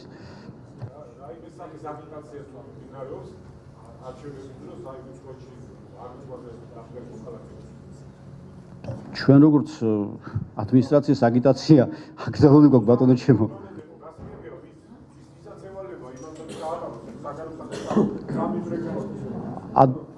აგიტაციას პოლიტიკურ აგიტაცია გვეგრძალება ბატონო ჩემო. საინფორმაციო კამპანიას გულისხმობს როგორც საინფორმაციო კამპანია. მოქალაქეებისთვის საფეხბურთო დონეზე რა ინფორმაციას რადობის აგიტაცია მიმდინარეობს, რომ არჩევნებში მიიღოთ მონაწილეობა, თორემ მე სუბიექტის მიმართი არა ამას გულისხმობს. საკონსულოებში არის ინფორმაცია ამაზე. მოქალაქეებს რა მექანიზმით მიეწოდება? ნუ ამაზე ალბათ საგარეო საქმეთა სამინისტრო არის უფრო არის პასუხისმგებელი და ამიტომ ეხა ჩვენ მხოლოდ ვებგვერდით და იმ დავუშვით იმ ელექტრონული მედიის საშუალებით რა თქმა უნდა კონსულოებმა და საელჩოებმა უნდა ჩვენ არ აქვს შესაძლებლობა რომ ვიაროთ საზღვარგარეთ და ასე ვთქვათ შევხვდეთ მოქალაქეებს და უთხრათ რომ მოვიდნენ არჩევნებზე. მადლობთ ბატონ ლევანს სურს დამატება როგორც ვიცი ამ თემაზე. სარწაგართოდ უბრალოდ ცოტა ოპტიმიზმის ნოტაც რომ შემოვიტანო. მე მგონი მდგომარეობა რომელსაც ამარჩევნების მერე მივიღებთ იქნება მდგომარეობა რომლის ქვევითაც ვეღარ წავალთ. ანუ ფსკერზე რო ხარ ერთადერთი რაც დაგჩენი არის რომ ფეხი უნდა დაარტყა და მე ცოტა ზევით ახვალ. და ამიტომ მე მგონი ის რაღაც ერთგვარი ნეგატიური გამოძახილი რაც იქნება საზოგადოების ჯგუფებში, საერთაშორისო თანამეგობრობაში და შემდეგ რომ რა ხდება ხალხნო რაღაცეებზე ხუთოსნები ხართ ვიზა ლიბერალიზაციას რაღაცეებზე ფიქრობ და ამავდროულად სინამდვილეში ესე ჩამოვიდა ქვევით ქალთა მონაწილეობა და ამავდროულად რაღაცა უნდა გააკეთო შესაძლოა ეს მდგომარეობა გახდეს ახალი შესაძლებლობების ფანჯარა იმისთვის რომ ახალ მოძრაობას მიეცეს ახალი იმპულსი და ახალი საწყისი ადგილობრივი არჩევნები მოდის და ესეც შეიძლება იყოს კარგი შესაძლებლობა. ამიტომ მე მგონია რომ აი ეს მდგომარეობა რომელსაც მას მერე რაც ნუ დამთავრდება ეს მეორე ტურები და გავიგებთ ვინ რამდენი და სად და როგორ მოხდა ხო? ამის მერე რომ აი ეს იმ ჯგუფებმა და ორგანიზაციებმა რომ სამაზე მუშაობთ გამოვიყენოთ ეს შესაძლებლობა, იმიტომ რომ ცოტა მე მგონი შერცხვებათ.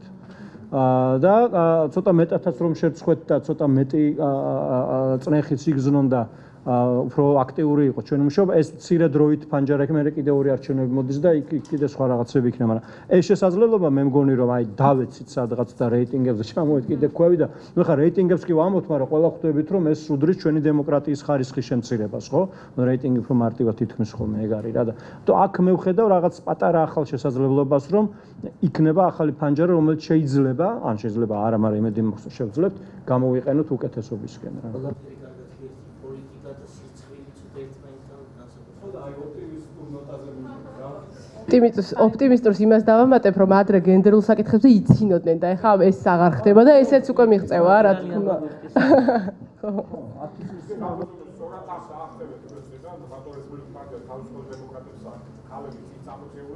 რომლებიც ბევრი იდეალურობით შეიძლება ვერ მოხდეს პარლამენტში და აქაც ვფიქრობ შეიძლება მანიპულირება ხდებოდეს ბოროტად გენდერის. აი, აქედან შეხედეთ რა შეიძლება მანდომერს ახლა რაღაცა იქნება. ჩვენ უარყოფითაზე ამთავრებთ ეს მაგრამ რა უარყოფითი კრიტიკული საარჩევნო გარემო გვაქვს უკეთესი სხვა არჩევნებთან შედარებით. დიახ, ნამდვილად და დავეთანხმები ნინოს ის რომ გენდერული საკითხი აი ამ არჩევნებთან დაკავშირებით ყველაზე აქტიურად იქნა წამოწეული, ძალიან მნიშვნელოვანია მიუხედავად იმისა, რომ შედეგი ამ ეტაპზე არ გვაქვს ისეთი, რომელიც ოპტიმიზმის საფუძველს იძლევა, თავისთავად ამ თემაზე დისკუსია და დამოკიდებულება ცნობიერების შეცვლა უკვე ამ თემის მიმართ ეს არის ჩემი აზრით მნიშვნელოვანი ნაბიჯი. ძალიან დიდი მადლობა ყველას, განსაკუთრებული მადლობა ყველა მომხსენებელს, იყო ძალიან საინტერესო და სხვადასხვა თემატიკა დანახული ძალიან საინტერესოდ და ძალიან ბევრი საერთო საკითხებიც გამოიკვეთა ამ პრობლემურ თემებთან მიმართებაში. დიდი მადლობა ყველას.